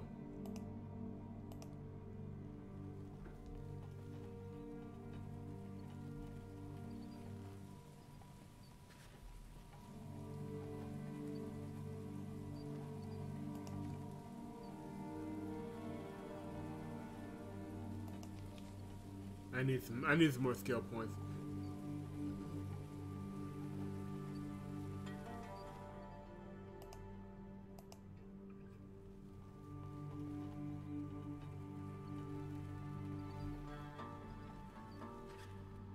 An agitated guard runs to you as you ride by the tower. He recognizes Ake and tells him that the captain has been bitten by a snake. He says that if Ake knows a good healer nearby, it's high time to spill the beans. Much to your surprise, the giant doesn't mention you. I know this guard, he whispers, leaning in. Name's Dorian, and the captain is Sans, an exceptional scoundrel. Got his title thanks to Bron Victi. Screw him, man. Let him die like the scum he is. You realize that even a scoundrel may be useful. It's quite possible that the captain could lead you to the hint you need. But should you help someone like him? You nod to Dorian, and he leads you to the captain. He's already delirious. The bite has left a dark mark on his swollen leg. You've still got some time, but need to decide quickly. The nearby forest is home to special healing herbs. The captain would recover much faster if you found some. Using an antidote or magic are vital options too, but you'd be wasting your resources on the scoundrel. However, without such magic... It would take several days to heal. Alright. Yeah, let's just cure him with magic and be done with it. You weave a healing spell, wincing as your blackened hand is caught in an icy grip. This sense better give you the hint you need, or you're just wasting your strength. Your blackened hand stings slightly as sense comes to. Seems like the captain has potential for sorcery. He's probably unaware, but even subconscious potential is dangerous. Sans still looks pretty bad, but at least he can talk. Sputtering, he explains that he went behind the tower to relieve himself and met an old hag there. As he shooed her away, she turned to him uttering the word lawn. Son says that he used to know a fellow called Lon, a guard commander of the Prince Heidelig's escort, but the old woman couldn't possibly meet him. As the captain rambles on, you realize that this wasn't what you thought. He thinks he's still too weak, and it's your duty to nurse him back to health. You do not share his view. Why waste time on a scoundrel?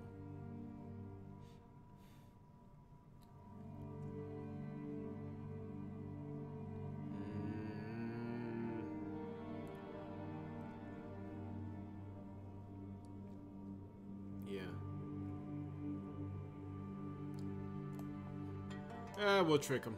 Why not? You give Sans the antidote, really just a laxative, and tell him he'll be fine without supervision if he drinks a spoonful of the medicine every day. Sans smiles and gives you his blessings. Hearing these words, you feel your hand grow surprisingly warmer. That's what... Nice.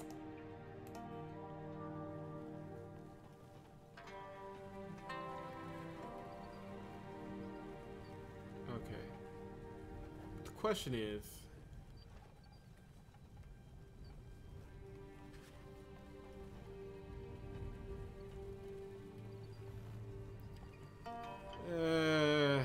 I can use one more up. Yeah.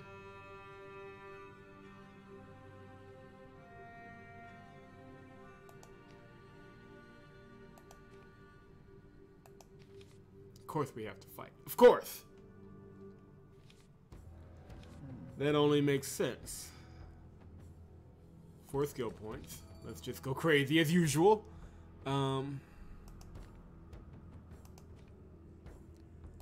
Circular hit maxed out, and we're just gonna boost up Sharp Blade, cause why the hell not? Why the hell not?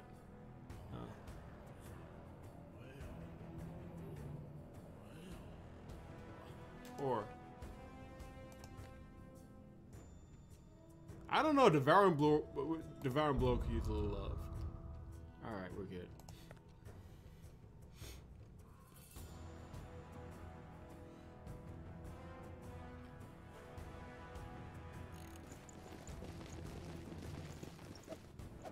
Alright, it's just one of me and 6 of them. More than likely 7. Because I know how this works.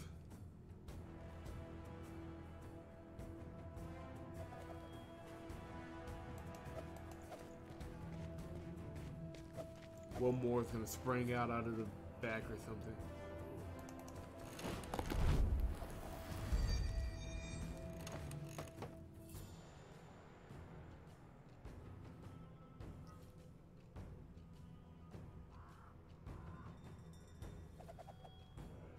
Oh good, it does hit on...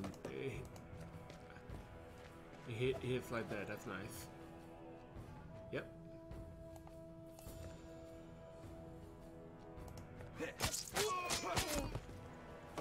Took out 1.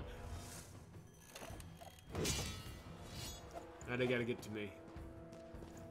They are fine taking their time, you know? I'm perfectly fine with that. Give me some time to recover.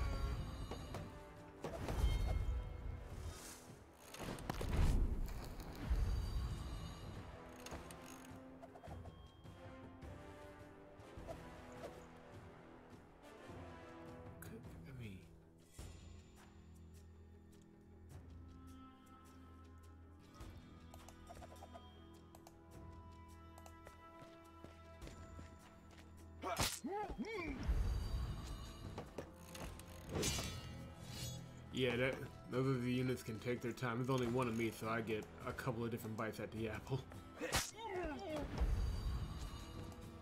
I just whack him until I'm done. Until I'm done vocking.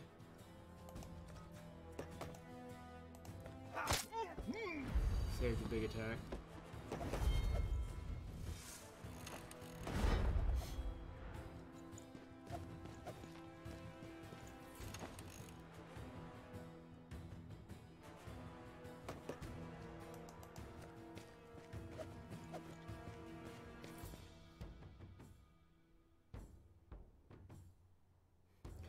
Ridiculous. That level of damage is just ridiculous. Holy God.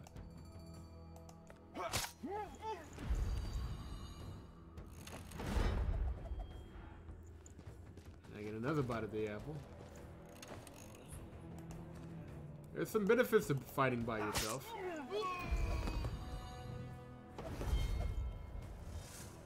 And he should... Yes! That's what...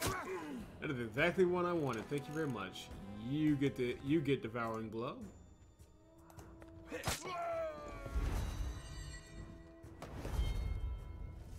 You can come on, go ahead and step right up so you can die. Come on. Come on. Kill. Thank you very much. And now you die.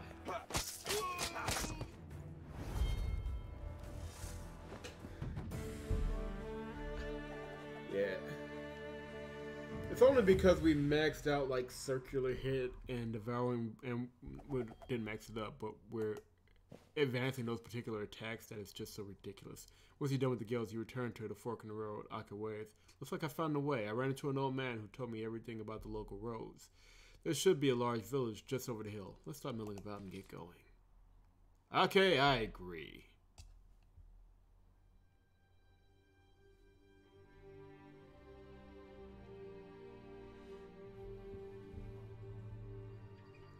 Let me see something right quick on the map.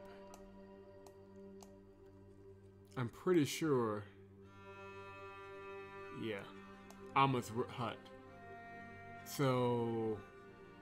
really short journey there. We're literally just going to dump down at Obelcom. All roads are going to lead to Obelcom here. Straight to Frigga.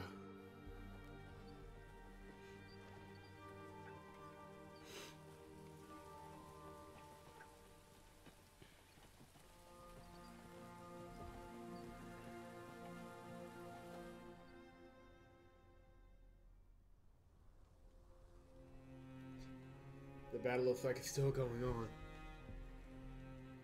The road to the west of Frigga is full of refugees and retreating troops. People are being driven from the ancient fort by the war and the reaping. And while you can run from war, the reaping will claim anyone. The pyre is burning. The crows are circling the place, and it seems as though all hope is lost. You don't even know why you need to visit the abandoned Frigga. Do you hope to uncover another piece of this treacherous puzzle? Or maybe you hope to catch up to Thornbrennan's daughter and figure out the source of her power. Do you have enough time for that? The blackness possessing your arm is slowly creeping up.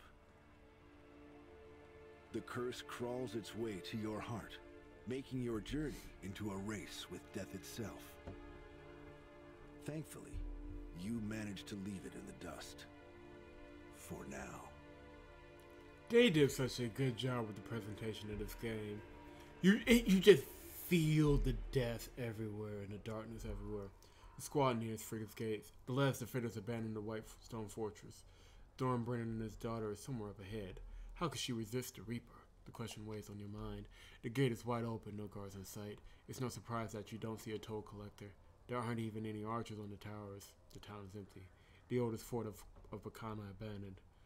What's there to do in an empty fort? Where should one go? Rat fidgets restlessly in his saddle. He had a small shop in Frigga, too. He sold it long ago, but the memories still haunt him. He touches the wall as he rides by. You find this kind of sentimentalism silly.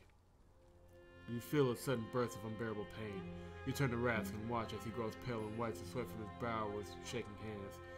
He clearly shares your anguish, which means you were right all along. One of your brethren, one of the few Umber left, has passed from this mortal coil. Rask catches his breath. Damn, it got me good. Don't say a word. I felt it too, but it was muddy. Some kind of sorcery seems to have gotten in the way. It could have happened today, yesterday, even a couple of days ago. We'll discuss more later.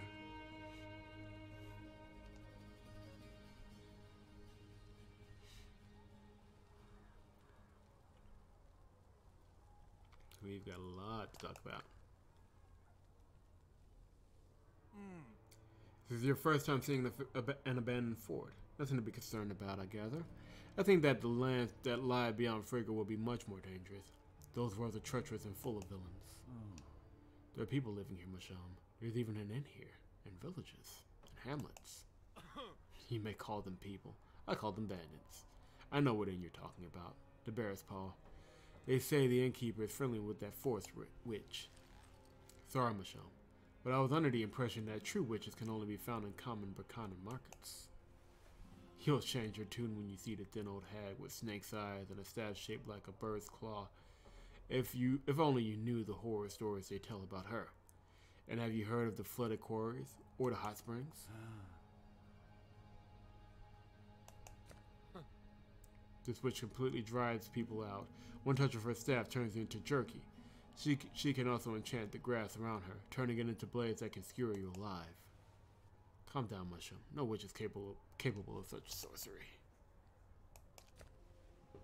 The bandits drown the merchants they've robbed there. They tie a rock to their legs, and down they go. Their corpses float up into the wells afterwards.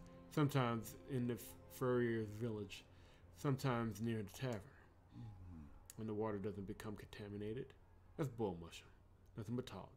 Not a single witness. The thing is, the water in some of them isn't simply hot, but also contains some sort of cursed salt. It won't just boil you alive, but completely dissolve your corpse, too.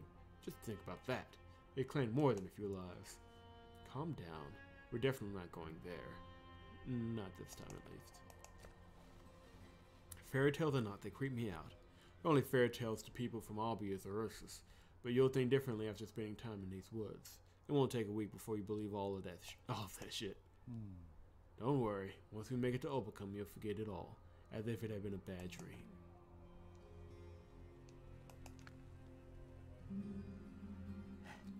Used to stay here. A grand fortress, this one. Maybe not as beautiful as Hyborg, or as formidable as Opacum, but it was so ancient and teeming with life. And now it's empty. The silent soldiers didn't even close the gate on their way out. I hope they didn't just run for the hills in cowardice. The soldiers of Asana were the first Bacchanals to prepare for battle. As far as I know, Frigga doesn't have a huge garrison, though Prince Hyderlegs personally assumed command to protect the fortress from the constant bandit attacks. Odala even sent him a squad of swordsmen to help. Let's not be licking Odala's boots just because they sent some swordsmen our way, shall we? Didn't Jirana send soldiers to patrol the Vandal Forest as well? The only one to blame here is Gabona. They're part of Bracana too, yet they're categorically unwilling to help. They're only good at scavenging the roads. It was Gabona that built Frigga, Hyborg, and Opacum.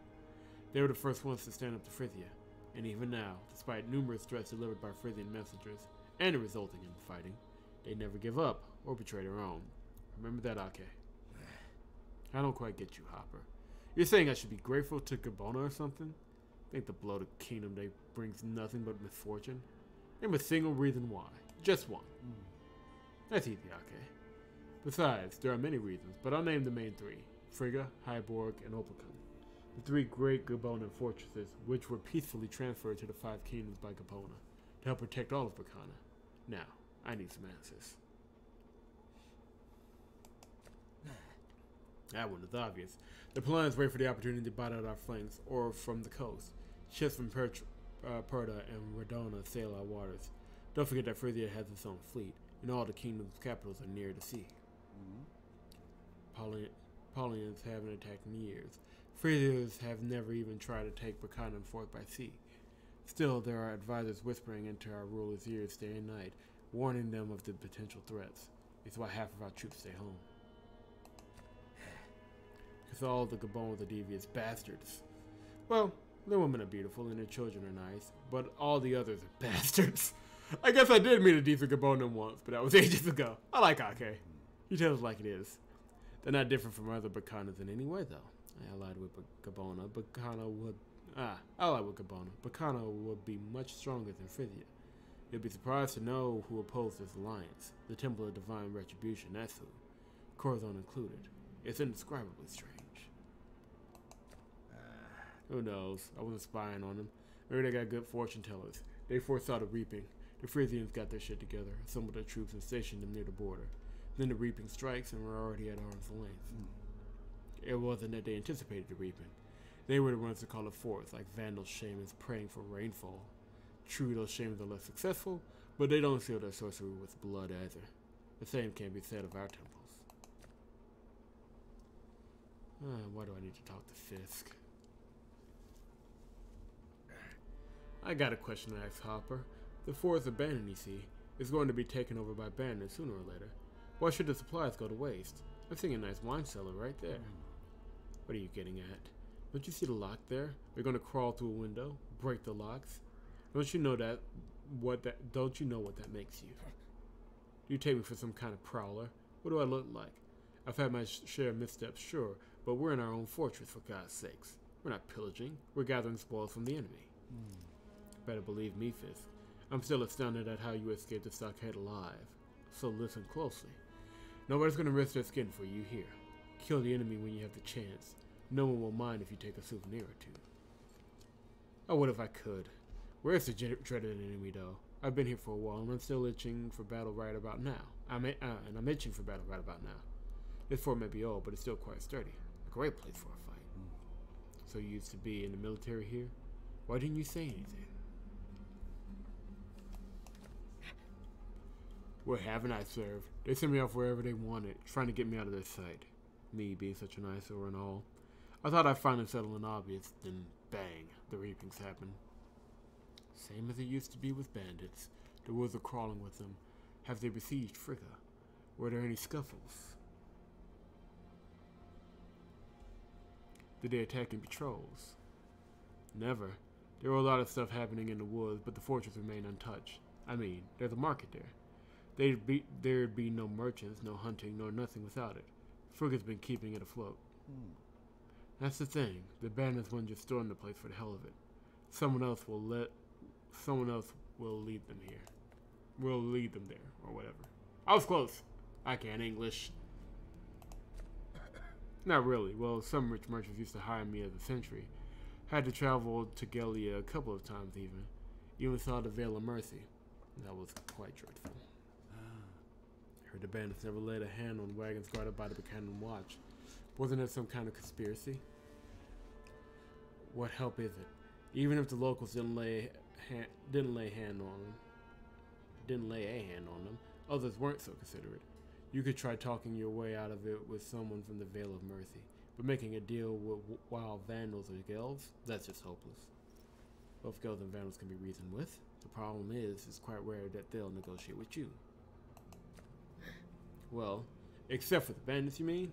Beware of wolves prowling for corpses in towns like these. A large enough pack will gladly bite the living too. Some say tigers used to roam this place, but that sounds like bullshit to me.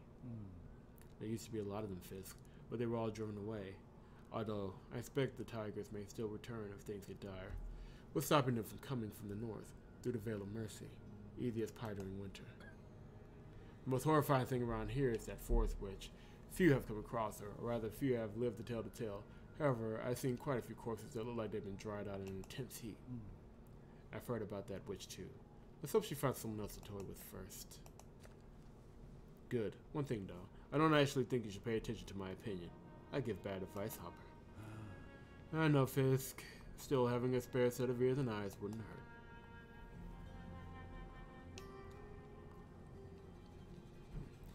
Let me be a quick second, or take a quick second to get my charger. I will be right back.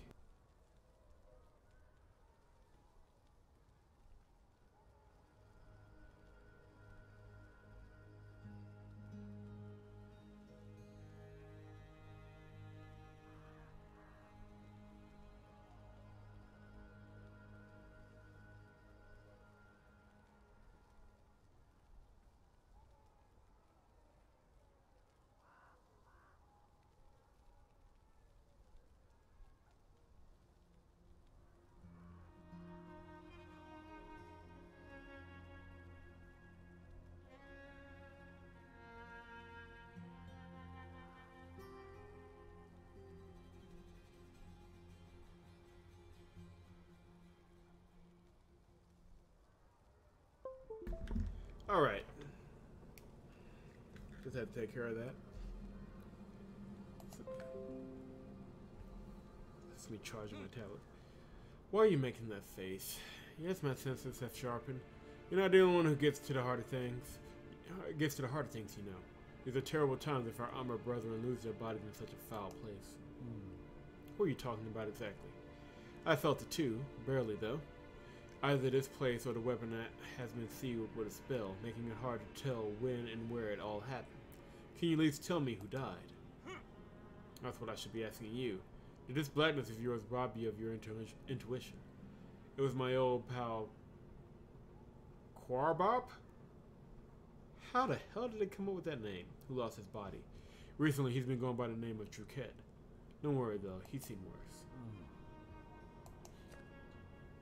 Isn't that obvious?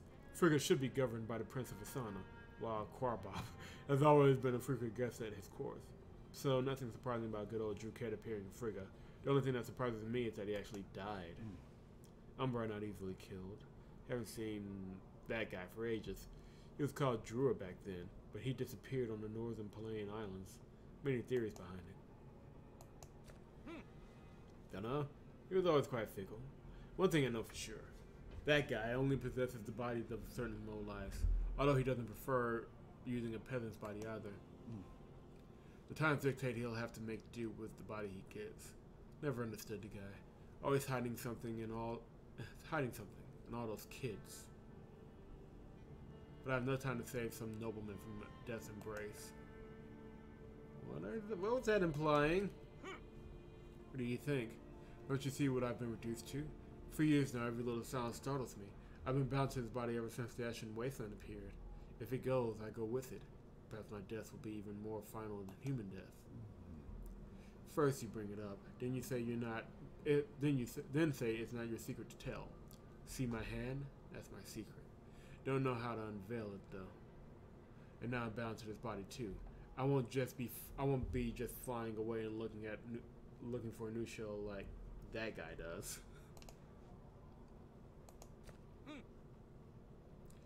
That's right. That guy loves life so much, he wouldn't just die that easily. His hand was forced. Whatever, I'll meet him later. Although he likes to pull pranks on me whenever he switches bodies. Takes a sweet time before he reintroduces himself. Look, what if Thorn didn't go to Frigga? What if he's headed for the right tower straight away? Does it even matter? It wasn't foolish to look. We had a good chance of meeting Thorn here. Alright, now Heideleg. He leaves the horses at the hitching post and blend in among the guards. The garrison is ready to retreat. You stumble upon the prince in the crowd. You met him before. He's surprised to see you and calls you over. Well, I'll be. A scribe from Asana. Here. What brings you here, Hopper? Are you lost or something? I mean, there is a war out there. Any day now, Gales will enter the fortress, and I'm not going to stick around to welcome them. What do you need here?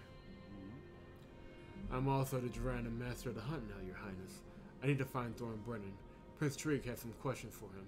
I need to catch up to him quickly and talk about a matter of utmost urgency. You guys just don't stop. Just days ago, a Durrandon messenger came here with a package. Can't recall his name. He was also hot on Thorn's trail. Yeah, he had some kind of official pardon from Prince Tariq. The guy was barely standing. Seemed wounded. Alright, his name... Oh, Hoed is alive! How did he get here faster than us? Damn it. That was Tariq's son Ho, the Crown Prince. How did he leave us in the dust? I don't know either, man. Unless he changed forces. What a pain in the ass. Sorry, Your Highness. Can't help it. If that's so, I sent him off to the White Tower. Thorn won't be there for long, though. He'll probably head to Opacum next. We might manage to intercept him along the way. He's accompanied by Druket, my best warrior. At least, I hope so. So that's what... Okay. That's who that guy was. I doubt Brennan is going to return to Frigga. His way leads to Opacum now. Try to intercept him near the water manor. He'll definitely stop there. Excuse me, Your Highness. Didn't you catch a glimpse of Thorn Brennan's daughter and his squad? Should be around 16. Prince Tariq has no interest, but I'd still like to see her. She did something remarkable back in Albius. Maybe she was there, but I'm not sure. It's not like I examined his squad. They helped me with the girls, and that's it. Also, Tariq is no longer a prince. He's already been crowned. I should leave Frigga now if I ever want to wear a crown too.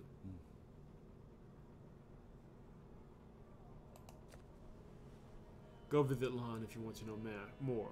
He's the commander of the guard now. He'll be leading a small squad as cover. You've not much time though. They're also leaving Frigga soon. Farewell. Prince Heidelberg mounts his horse and orders his men to head east. His squad soon vanishes from sight, leaving you in the abandoned fort. Your companions look to you with hope. This may be the last peaceful day, the calm before the storm, unless the storm has already begun. Wrath furrows his brow. So what? Do you call that a siege? We're still in one piece, and now to find this lawn of yours, get the latest news and be on our way. And let me tell you something. I've heard of the Water Tower, not a place a man should just wander to. Oh, White Tower, excuse me. I've heard about this White Tower, you say. No sane person would linger there. It makes sense to head straight to Opacum, but I've got some unfinished business here. I should look for Lon. I know that Lon, Felon mumbles. Not a bad soldier, but always whining about something. They say that when Lon visits the market, his mug turns to milk sour. You laugh. Don't worry, Ake. We've nothing to fear. We're not milkmen, right? We'll just have a small chat with him and be on our way.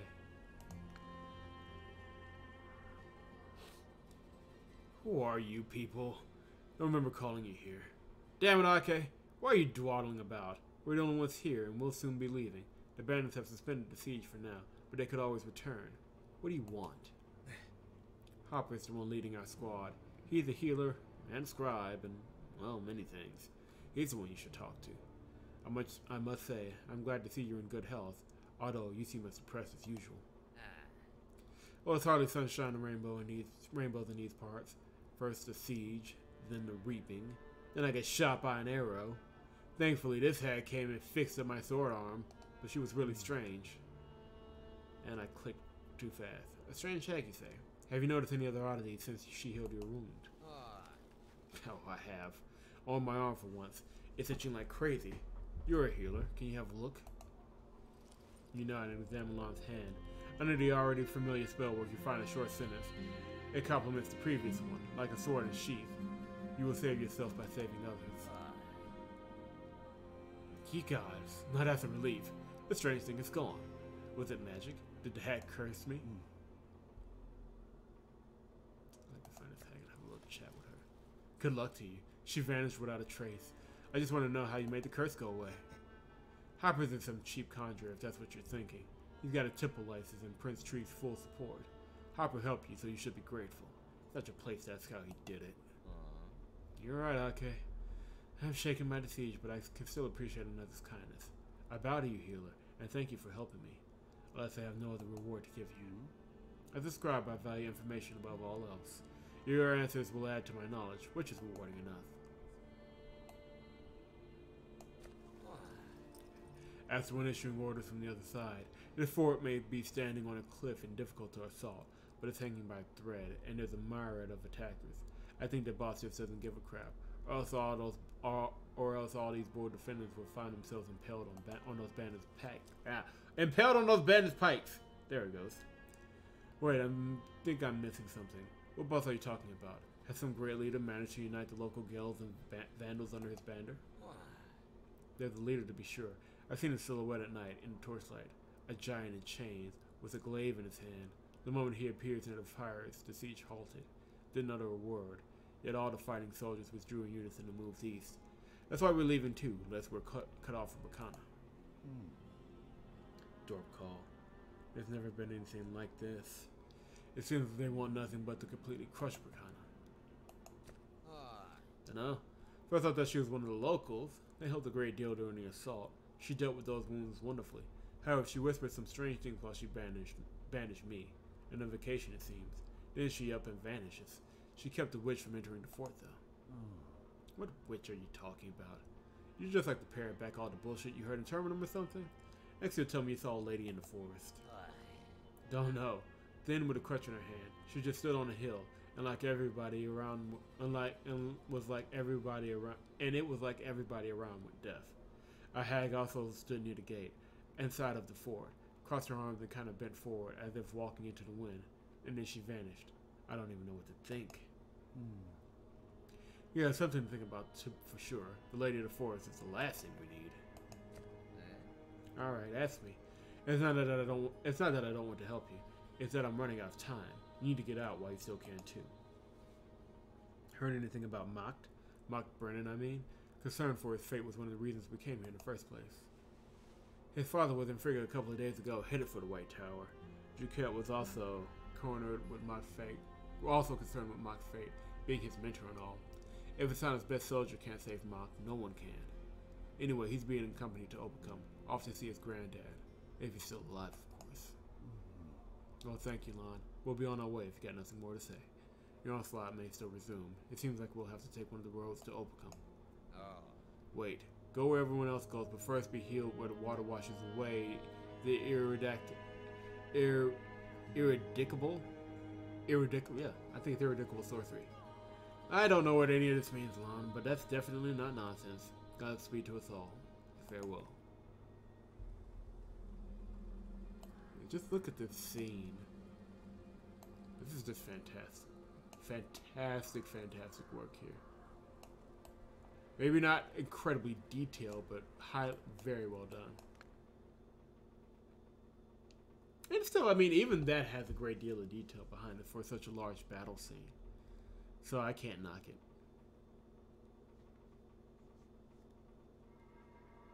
Alright. We are going to the White Tower.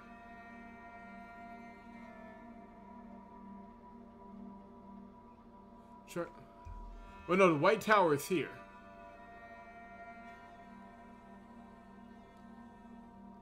So we need to go to the left. Because Thorn would be going this way. Yeah, we're going left. Or he went to the Bear Inn. Huh. Well, it said go to the water first, so let's just see. All roads lead to the water minute. You catch up with a squad of Asana soldiers. They look out for Bakana Truth's face painted black and hair woven into dual braids. I heard about these black snouts like a jizz. We call them Mach Vandals or the Night's Watch. These Asanas are so funny. Aki finally laughs himself out. You ever hear of a warrior named Drua, you ask? He died in the Veil, in the northern campaign of old. He's one of the best warriors and mentors of all of Asana, maybe even Bakana. A hero of that magnitude rises as an Asana every generation. There's always someone who stands above the rest. That guy was the first. Good old that guy. Ake listens as you recount the story as if to yourself.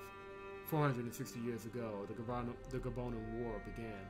For the first time since the last battle of the Dread of the Deep, Bakana clashed with Frithia and suffered a crippling defeat at Jormung. The Frithians surrounded the Bakana King's headquarters inside the city. A small squad was surrounded in the market square. The Northerners' next attack will likely mean their doom.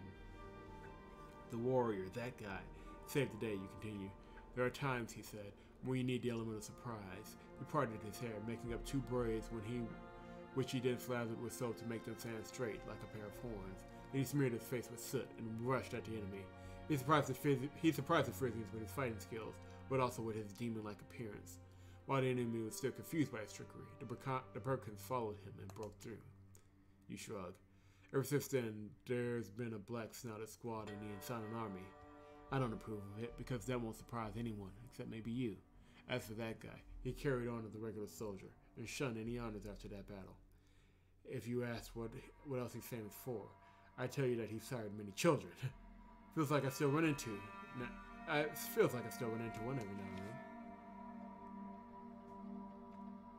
Okay, so we're going up. To the tar works. So yeah, we're going to the water minute then. I could have avoided the three screens entirely.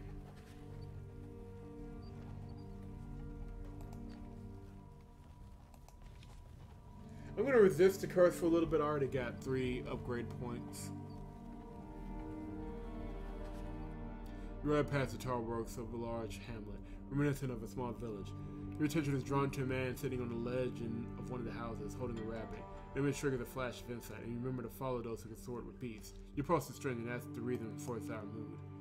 The fellow nods. Name's Alan. Sorry I can't get up. My leg is injured. Some creep just came by and robbed me just moments ago. He even stole my rabbit's foot talisman and hit me in the knee with a club. Can't hope to catch him now, and the villagers just laugh at me. No one wants to help. It wouldn't take much time to catch up to the robber on horseback. It wouldn't mean a detour, though. Should you just heal Alan's wound and let him deal with the rest? Or leave the unlucky fellow alone? You persuade Alan to let you examine his leg. Pretending to putter around with the herbs, you weave a simple spell to heal the wound. Alan gleefully jumps and gives you a thankful hug before disappearing into the house. He storms out a minute later with an axe in hand. Alan stumbles for a second before giving chase. That's odd. I met an old woman yesterday. She said I need to tell something to a healer who helps me. Thought the old hag's delusional, but then you really helped me out. Guess she was some sort of seeress. You have to read what's etched into the stone by the water. His last words trail off as he runs into the distance. Will he be able to deal with the robber once he catches him? Well, that's your concern. You have your clue and need to move on. Hold on, let me see this map. Let's see where we're going here.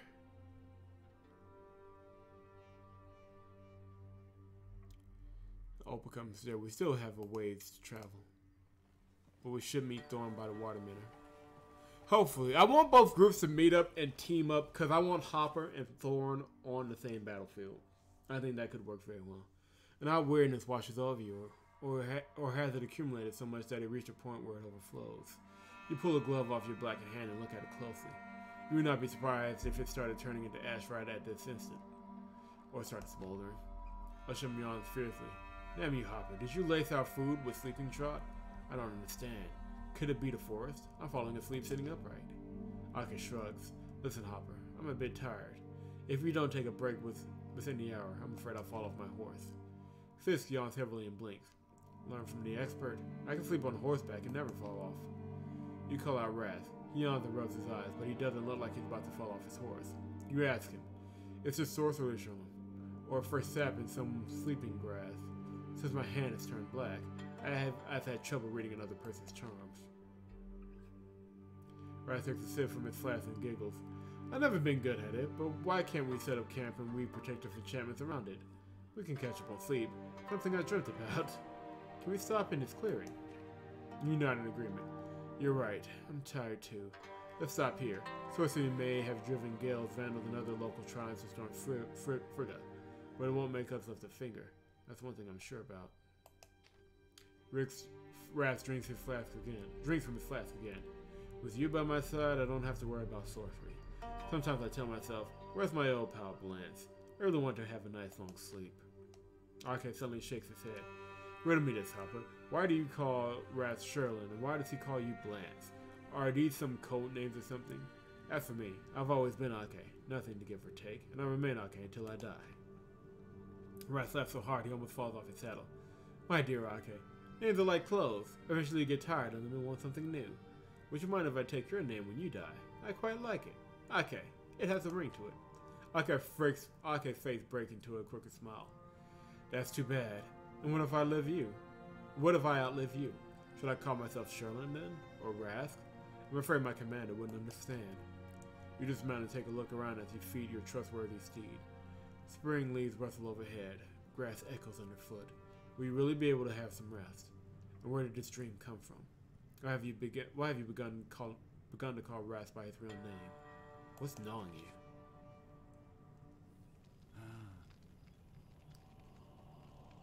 The silence is unnerving. You know that you're asleep. You can't move no matter how hard you try. It feels as if your entire body has sprouted roots, tying you to the ground. You feel a sudden chill and open your eyes. Your companions are also immobile. They look like melting wet effigies. Only Rath's beard sticks up stubbornly, and his gentle snoring walls to the green vault of the forest. On a second log, you see a familiar figure. This guy. Come, sit, but don't you dare run. To be sure, you're not your friend Alma, but you're a fast son of a bitch nonetheless. I am tired of sorting out this mess. This past month I've lost my body twice. An entire month restoring my former appearance. You know this, don't you? How did you manage to bind me with your spells? They never have power over me. But wait, it's magic of the grass. How can it be? How long have we been sleeping here? More than a day? You guessed right. Adna helped me. She yielded part of her abilities to me. For a while. In any case, that's not the reason I'm here. I want to offer you a deal on terms you'll find favorable. Do you want to learn the secret of this reaping? Do you want to know why mortals resisted a reaper?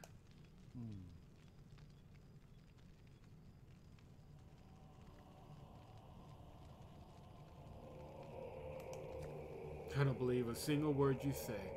What's the point of asking you then? How can you make pacts with someone you don't trust? What are you setting up? You plan to destroy this world like you destroyed the last one? You're putting the carriage before the horse. Fulfill your part of the bargain first, and you'll have your full explanation.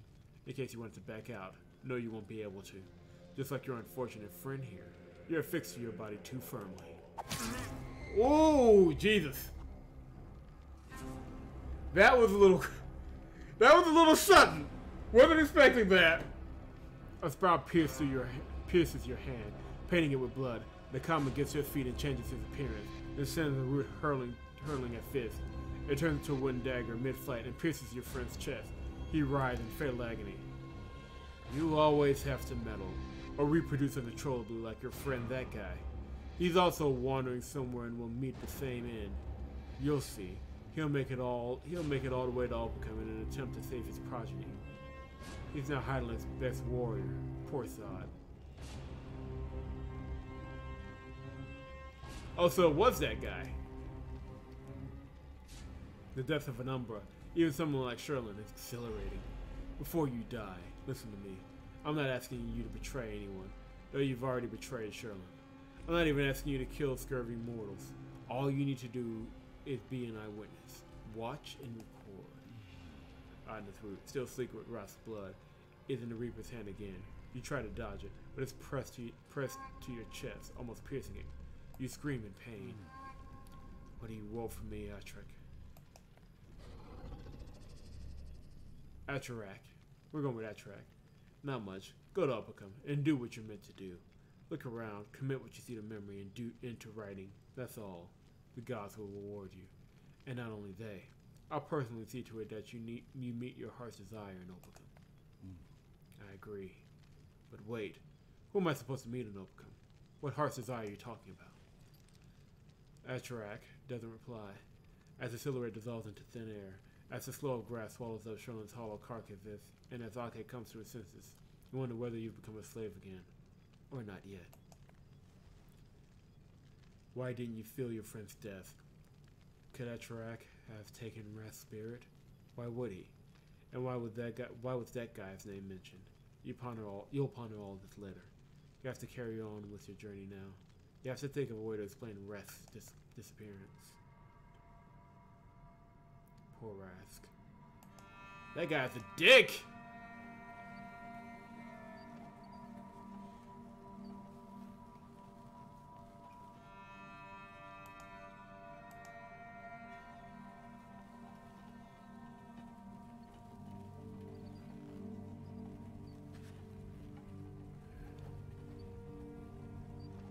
Resist the curse! Reaping goes stronger, terminal plunges into chaos, blah blah blah blah blah. Everything gets harder and harder to fight. Your postal camping grounds hunters consider the best in this part of the forest to rest in. Few of them suspect that the exhilaration and strength that fills them here and sometimes heals their wounds do not come from the lake water, but from the minnow that serves as a bridge to a tiny island. They say it does not absorb poison, even during a reaping. Here's your chance to put that claim to the test. You remember Lon's words and try to picture the witch who is enticing you with riddles and promises of lifting the curse, forcing you to wander the roads of Terminal. You miss Sherlin Rask, the only one among your kin you could consider a friend. Even then, he did not tell you what happened many years ago when he became permanently attached to his body and the Ashen Wasteland came into being. Huge vandal pines give way to low fir trees. A waft of fresh air carries forth the scent of water. Seagulls glide overhead. There's a glint of water beyond the tree trunks. There's the scent of reeds is laced with the smell of blood. It clearly looks like a scene of a recent battle. Here is the island. You get off your horse and bend to examine the ground. Ake whistles an appreciation of the expanse of the lake, the island with the ruins of the stones jutting out of the water, and the wall of the forest on the opposite shore. Now that's something. I've never been here before, though. I've heard about an island favored by hunters and fishermen alike. They probably trashed the place. What have you found on the ground there, Hopper? You straighten yourself. Oh, it's nothing. Let's set up camp on the island, shall we? Ake dismounts and shakes his hand in disbelief. Apart from being a healer, a bookworm, and a sorcerer, you're a tracker now? I can't read the print, but for some reason I don't see any blood. Or bodies, for that matter. You shrug. Just a matter of habit. The bodies could have been thrown into the water. If you search by the little dam where a river flows out from the lake. Ah, man, I struggled through that. You'll probably find them. I wouldn't recommend drinking the water. Let's get off our horses. We'll take a break for a couple of hours and carry on. You hear no response, so you turn to see your companions sinking into the tall grass at the water's edge. Dull green blades entangle their feet and the legs of their horses, who stand very still. Even before you turn to face the island again, you say, "Don't kill them, Adna. They've done you no wrong." On the other side of the bridge, Adna smirks maliciously. "I don't care for the scurvy mortals. I need you, Blance. Come here. Don't be afraid." Well, it's too late for that. I am already afraid. You're rooted to the ground. Adna, the bane of the Vandal Forest, the Umbra overseer and the killer of their offspring, has come to converse with you, or kill you, just like she killed Sherlin by Nakoma's hands, having charmed the poor fellow with her magic. What do you want, Adna? Send me where you sent Sherlin? Why did you do it? What are you plotting with Dorpcall and Atrak? This is a reaping, Blance. Sometimes they happen. It's not my fault that Sherlin went to non-existence, but his own. He dabbled in ancient magic and got stuck in that body. As for Nakoma, he likes to have fun. I lent my sword, but now I have it back. How are you going to use it against me? I haven't heard an answer yet. What do you want from me? Well, for starters, I would like to ask you a couple of questions. What kind of curse holds you by the hand? Who is the sorceress bewitching your path? And where are you headed?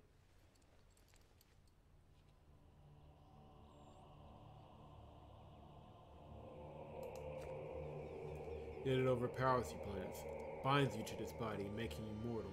It's also eating you. It was linked to the reaping somehow.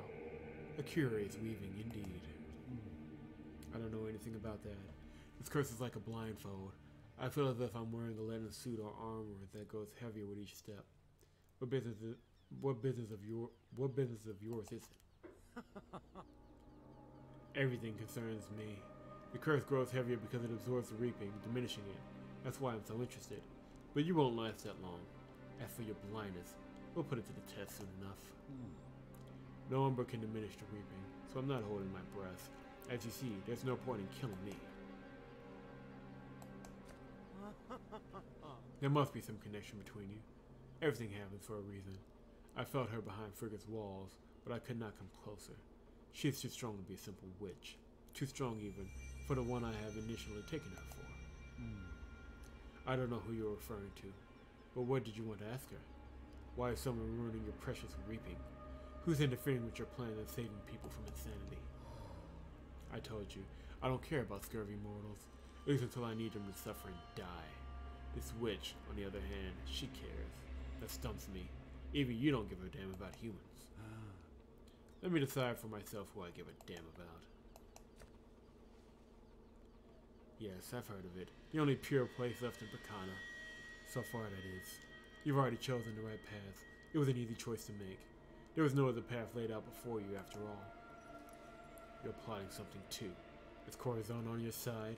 Why are you gathering everyone at Opacum? What is wrong with this reaping? Answer me! We are all in the same boat, even if you beg to differ. Your opinion is of no consequence. Don't forget your place. A servant of a servant. A vassal. An empty space. A messenger. A courier. Have you become arrogant enough to consider yourself human? What are you saying? Deeming oneself a scurvy mortal is tantamount to arrogance to you? Fine. In that case, I still call myself a scurvy mortal. I have something to tell you, Blance. I don't know who that witch is, but if the gods granted her power, then it's them she serves.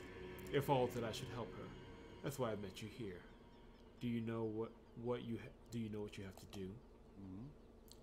Read a certain phrase, something connected to death and restoration. Words carved for eternity. I don't suppose they're carved into your hand. I don't heal others. Many people trust in this stone and believe it to have healing powers.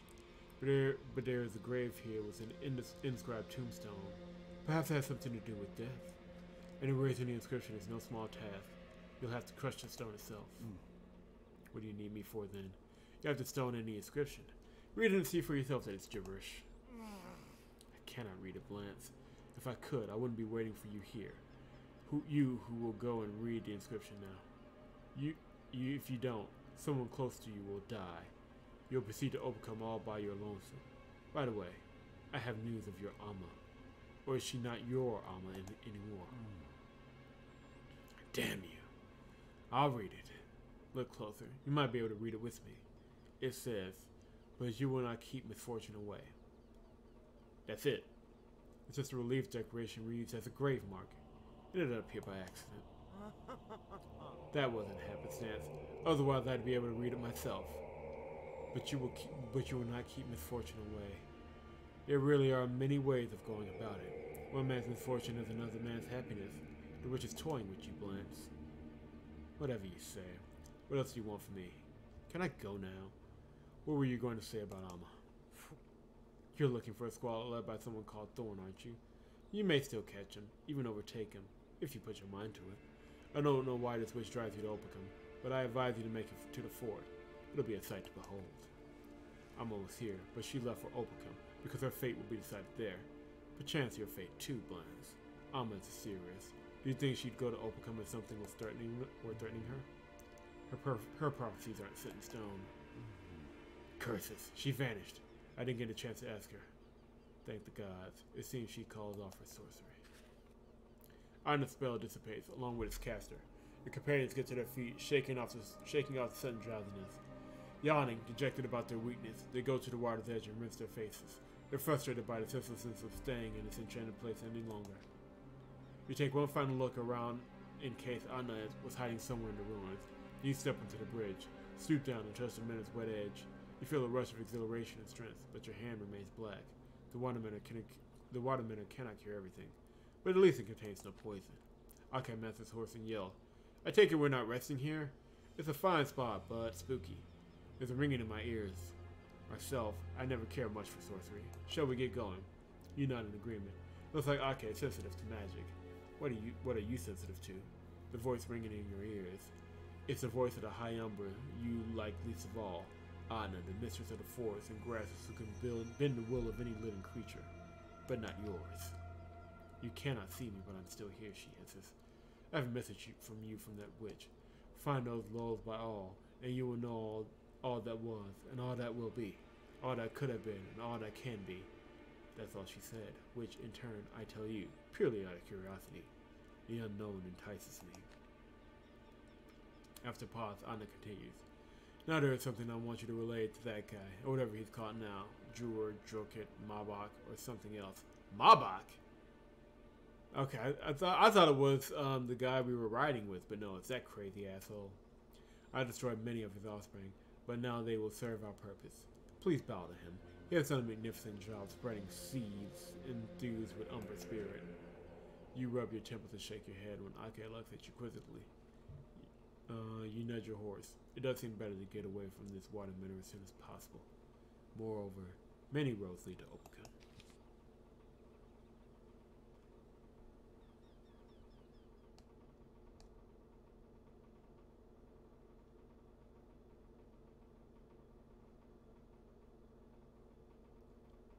All right.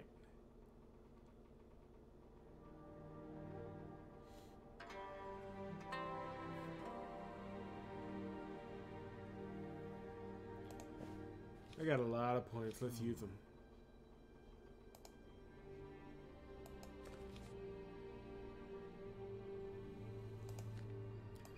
Quick strike a little bit. Devouring blow. Go ahead and max out Mental Blast. And one more here. God, when I get to 8 skill points, I'm going to go all the way ham.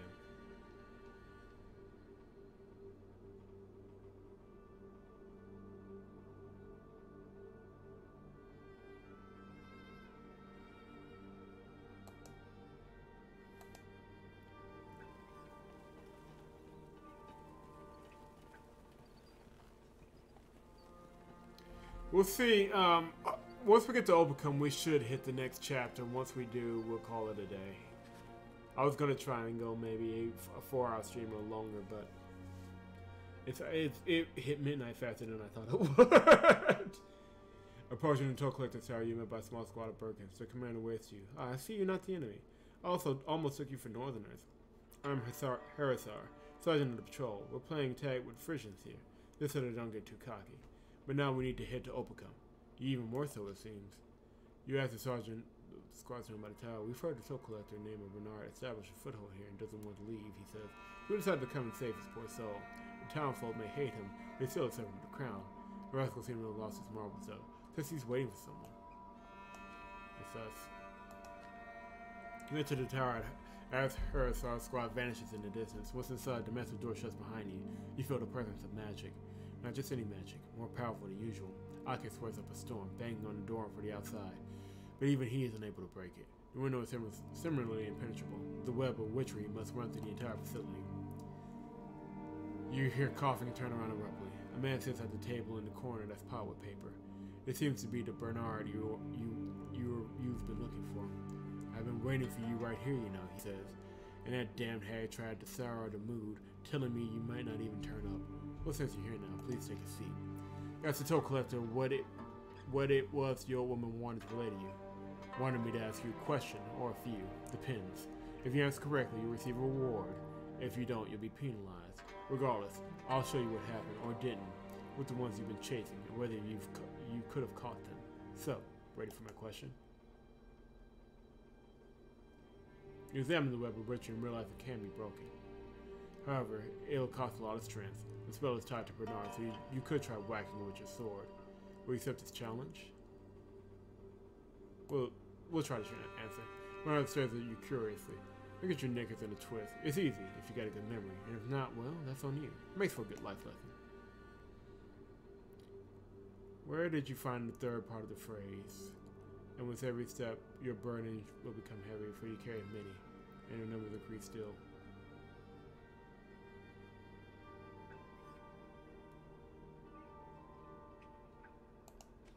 Toll collector shakes his head, and once as a cold grips your hand, the sorcery of the tower fades along with Bernard's life.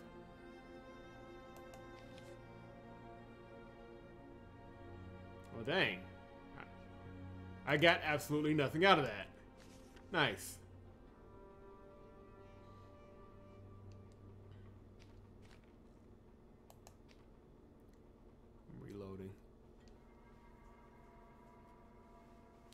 I'm reloading. I'm reloading. I want another shot at that question.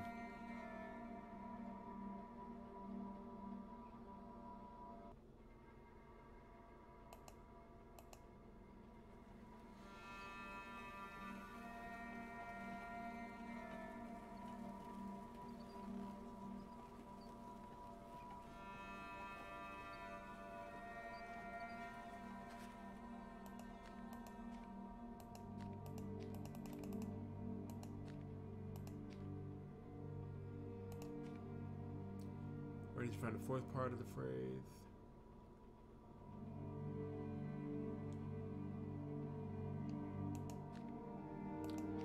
Ah, this is going to be trickier than I thought.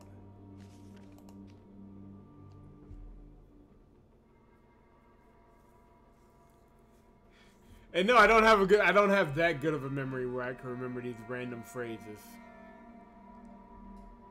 Well, no. I don't remember these particular random phrases, let's just be honest.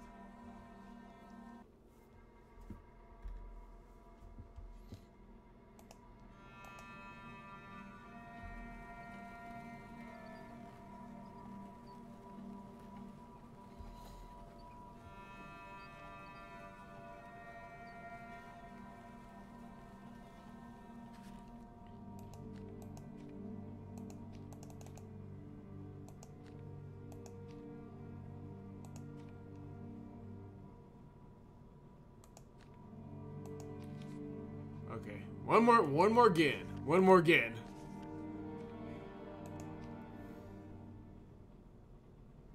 This is just me being stubborn. I realize that, but still. It's a principle of the matter.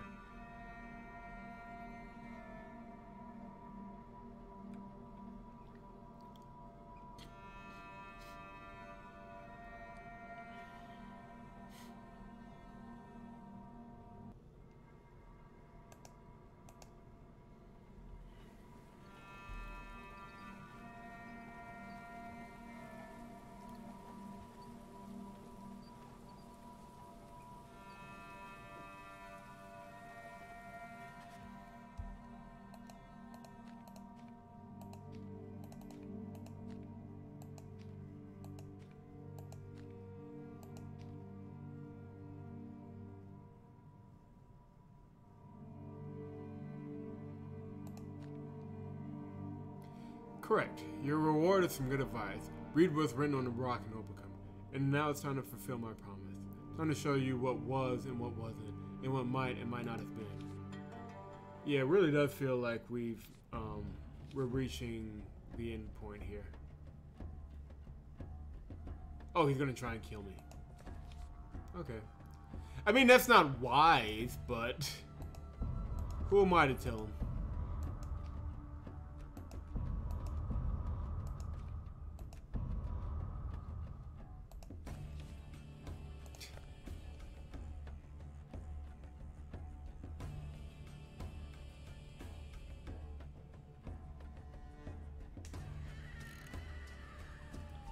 Alright, that's good. Let's do work.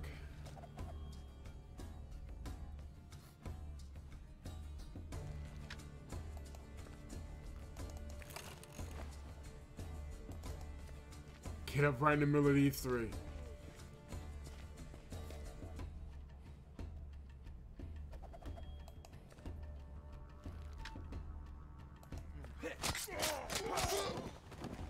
Next!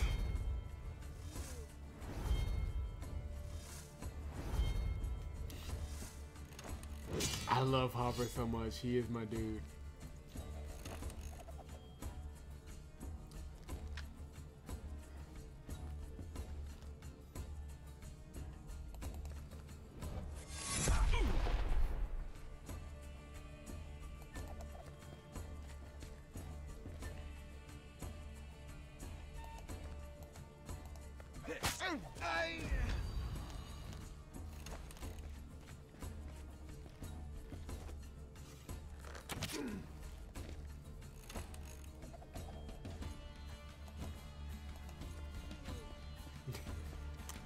What do we about the Terminator? Yeah.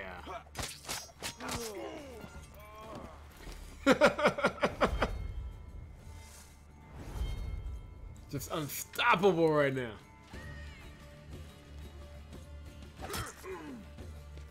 Oh well, my health is a little low. I think I'll take some of yours. Oh, just you, Archer.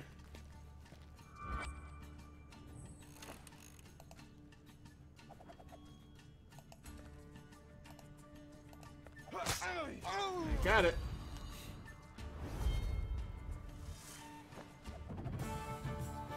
Yeah. Hopper, man. And you see why I want him and Thorn to team up now. As the battle ends, everything before you falls into darkness. Inside the tower, there's no toll collector in sight and no trace of sorcery. You rub your blackened hand, which seems to have grown warmer. You open the door, approach Ake, and get him up to speed before venturing forth. As you travel, you mull over what happened in the fight. You talk to Rask and remember Thorn fighting in the Marsh's Watch. Why would this odd woman show you this particular episode of Captain Brennan's past? Because it could never be. Oh, we were reliving what Thorn went through. Interesting.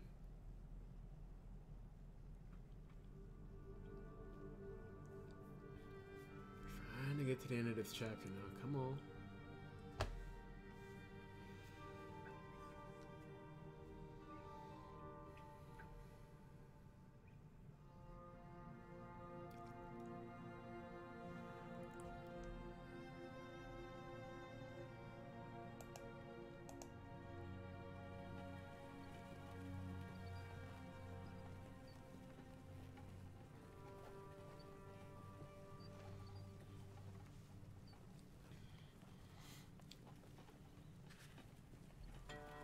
Must resist. Yes, the repeat gets going. You may camp for the night. Sitting by the fire, you write down the day's events in your book of notes. I can sit opposite you, clearly expecting to chat. How do you know all of this? And what good is knowing? Can you trust the books? Why would anyone want to know what a squad warrior named Ake thought and where he went? Why dwell on wars and misfortunes of the past? Would it be better to put it all behind you?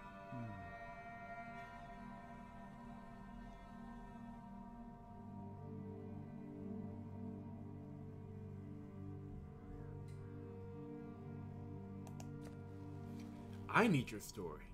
Believe me, for chroniclers, who go through mounds of old manuscripts, stories like yours are the most precious finds. It's just that most people aren't trying to make it into chronicle. They just live to the best of their ability. Without memories of the past, their life would have been even worse. I noticed that you don't like people, Hopper. Even when you help them, you don't like them. It's like you're looking from a carriage window, using a handkerchief to cover your nose when the stench gets too thick. Who are you, damn it? What's it like, okay? The fact that you kill each other, that you whip your children to death, beat your wives, crowd in to watch your brethren being tortured, grab everything you can just to have more? Tell me, what it's like. Are you any better, whoever you are? If people like you took their own lives several hundred years ago, did they really care about anyone else? Do you even know how many people died? 9 out of 10 houses fell into that abyss. Even the reaping didn't kill that many. In the year 93, during the Battle of the Southern Isles, the Ascending King held his fleet back and then finished off the Paulians. You want to know why? The king had studied the Battle of Dada and knew the Paulian secret signs. They planned to lure the Burkan Navy into the sharp reefs. Yeah, I heard that. Some fools even cursed him. But that happened once. What difference would it make if it happened 10 or even 100 times? How are the books about reapings useful if, as you admit, every reaping's different? Compare then. Look for clues, discover, and study. Otherwise, don't complain when you serve the pile of shit on a silver platter. When will you finally learn that your memories are your roots? Without them, the tree falls. I'll never understand humans. Don't stare at me like that. I'm made of flesh and blood, just like you. Beware of oblivion, Ake. Books are the remedy. If you didn't know what happened yesterday, how would you know what to do today?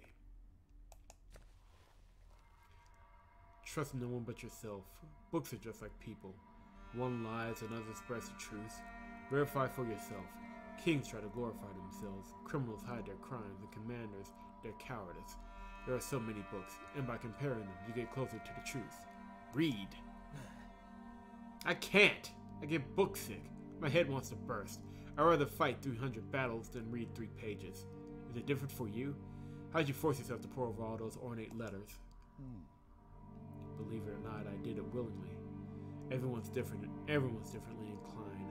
Perhaps all you need to do is listen to those who share their wisdom freely. They'll request something different from you, something that you can give. But you're not the dog of war.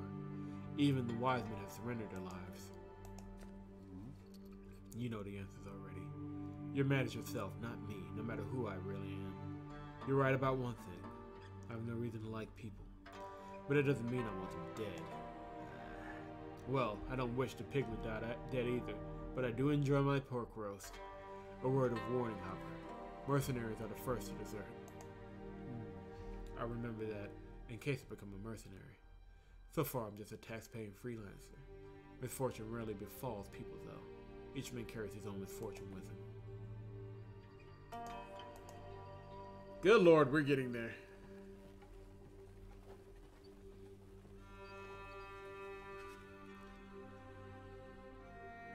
You begin to think that the reaping is turning all Eternum into the ashen wasteland. Reality has become unsteady, and nightmares seem to be clearer. You feel like you're standing near the ship of Minner again. No sign of the fight remains, but the instance you kill it stand in front of you once again. It's just wait for you to approach. They only start moving once you've taken a couple of steps.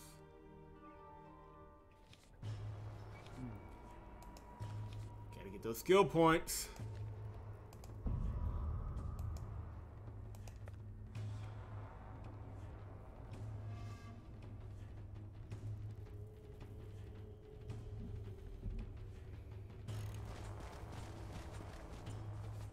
Wow. This isn't Hopper, this is Lo Fang.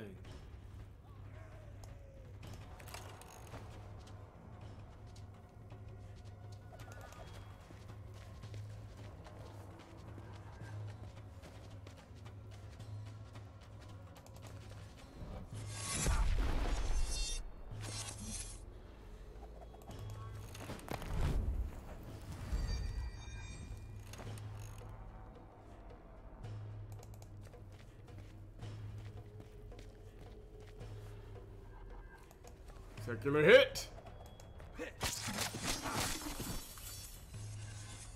Didn't get that fourth one though. That's a shame.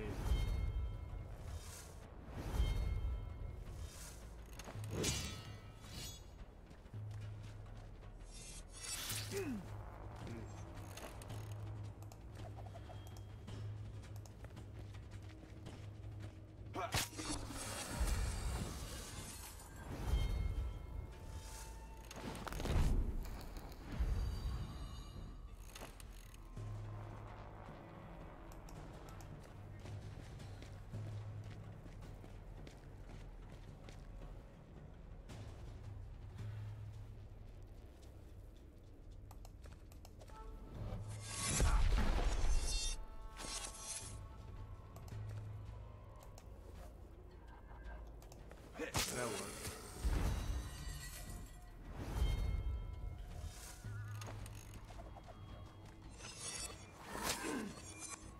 It is clever how they have Hopper reliving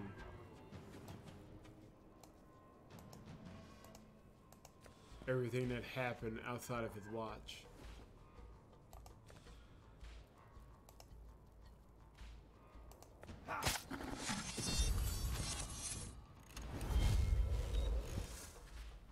As you hear the last instant, an enchanted dream begins to dissolve. In a few heartbeats, it's gone completely.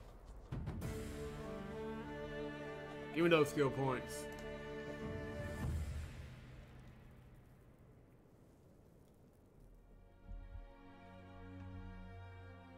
Wonder what would have happened if I had succumbed to the dream. A question for another day.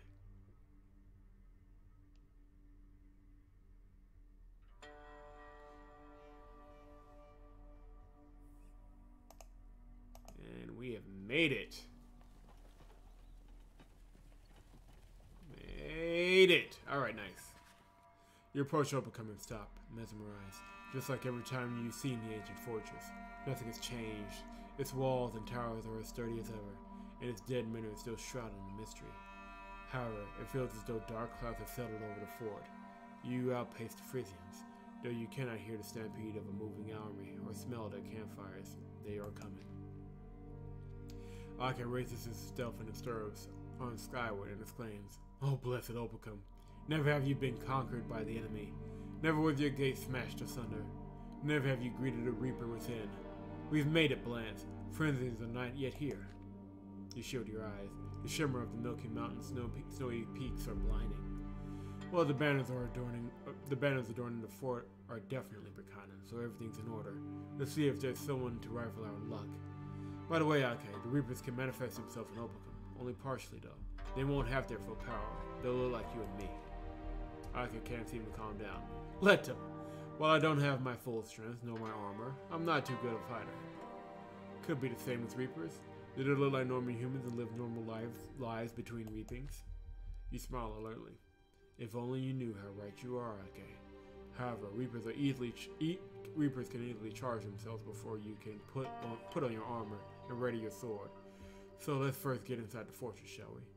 Hope we can manage that. Your small company approaches a steep incline leading to the fort's main gate. You dismount and lead your horses by their bridles, noticing watchmen observe you from their bastions.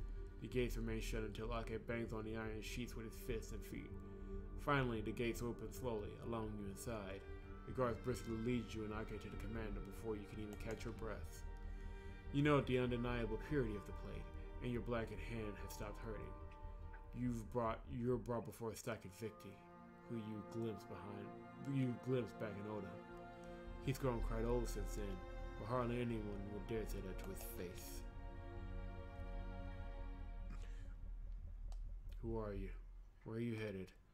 I've seen you, big fellow. You're part of the Geronimo Prince escort, right? Then it's you like Cardinal Corazon's been telling me about. Yes, your grace. Not exactly sure what the Cardinal told you. We've been sent after Thorn Brennan. Been on hot pursuit since Albius.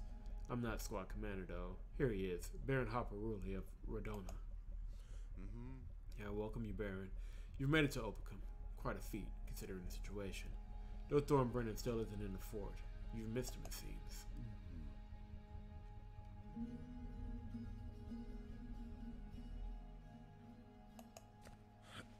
Why, though? What would a temple servant need for my granddaughter? As far as I understand, he's still waiting for the newly crowned Trig. Although, I have no idea why Geronimo would come here at all. I'm sorry, Your Grace. It's just that Cardinal Corazon has been quite upset over her fate. Perhaps Cardinal Corazon isn't just a callous and sensitive cold fish like the other temple servants. Or he just wanted to please me somehow. We've run into each other in Oda a couple of times. He dropped by Frigga looking for your grandson, but we don't know if he succeeded. There's many ways to Opacum from here. Perhaps we managed to outpace him. Well, I can only hope so. When I saw you leave that forest, my heart sank. Baron, from a distance, you looked like Thorn, and then I didn't see my granddaughter with you. Well, Your Grace, you can hardly mistake any of us for Gletta Brennan, can you? Well, you can stay, if you're not afraid of the 3 legions of Frisians coming here from the Buchanan Highway. Though keep in mind, the food and water supply is only meant for the fortress's defenders. And I request to be stationed by one of the Opacum battlements, provided I get my rations. Or whatever you deem necessary, Your Grace. I think we're all ready to defend your fortress, Count. You should know, I'm quite a skillful healer, and I can handle the sword well. Trig wouldn't hire you otherwise. Well, let it be. I will send someone to appoint you to your stations. Let's talking, healer. Do not rely on me to find you a job. Look for something to do. That applies to you too, Ake. Only thing left to do is bow out. Seems like you are left to your own devices, at least until the siege. If only your luck could match your hopes. Yet you cannot control everything. Alright. We made it through 2 chapters. And just about everybody's in Opacum. If I'm right, and I have no reason to believe that I am not, this chapter will drop Thorn and his party in Opacum. And the next chapter will drop in Lo Fang and his party. He does have a... Yeah, we weren't allowed to go near the White Tower. He has a much longer journey. We'll pick that up in the next stream. We won't bother with that tonight.